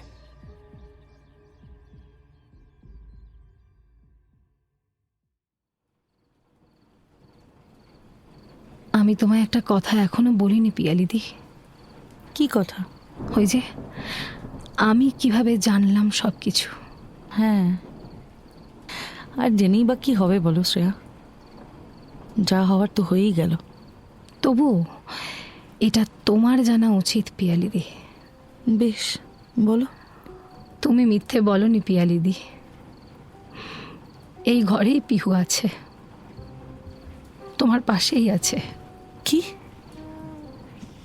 কি বলছো এসব তুমি?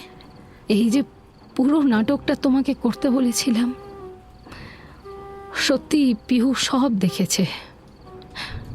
পিয়ালিদি, আমি ওকে দেখতে পাই জানো, ওই আমাকে সব বলেছে।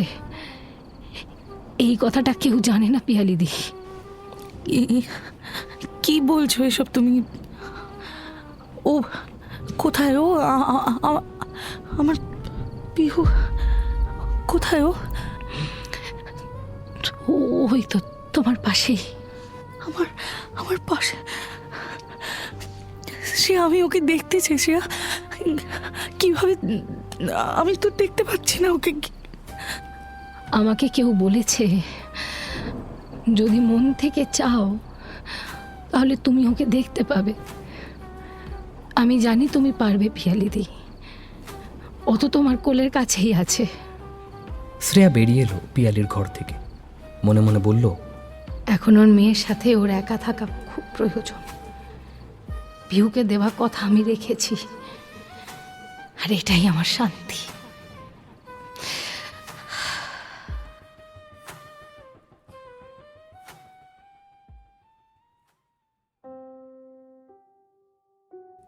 আজকের পর্বটি কেমন লাগলো জানাতে ভুলবেন না আপনাদের মূল্যবান কমেন্টসের মাধ্যমে। খুব ভালো লেগে থাকলে চ্যানেলটি সাবস্ক্রাইব করে পাশে থাকা বেল আইকনটি প্রেস করতে ভুলবেন না, তাতে আমরা যখনই নতুন কোনো ভিডিও আপলোড করব আপনাদের কাছে নোটিফিকেশন পৌঁছে যায়। আজকের গল্পে যারা অভিনয় করেছেন তাদের ডিটেলস দেওয়া থাকবে ডেসক্রিপশন বক্সে, চেক আউট করতে ভুলবেন না। আজকের গল্প পাঠে এবং গল্পের সূত্রধার ছিলাম আমি সন্তু। শব্দ সংযোজন এবং আবহে দাস স্টুডিও, প্রচ্ছদ অলঙ্করণে রৌনক। গল্পের বেতার নাট্য রূপ দিয়েছে দিশানি। তবে আজকের জন্য এটুকুই। ফিরছি আসছে শুক্রবার আরও একটি নতুন টান থ্রিলার গল্পের সঙ্গে। ততক্ষণ সঙ্গে থাকুন, শুনতে থাকুন আমাদের চ্যানেল রাজদেবী 2.0।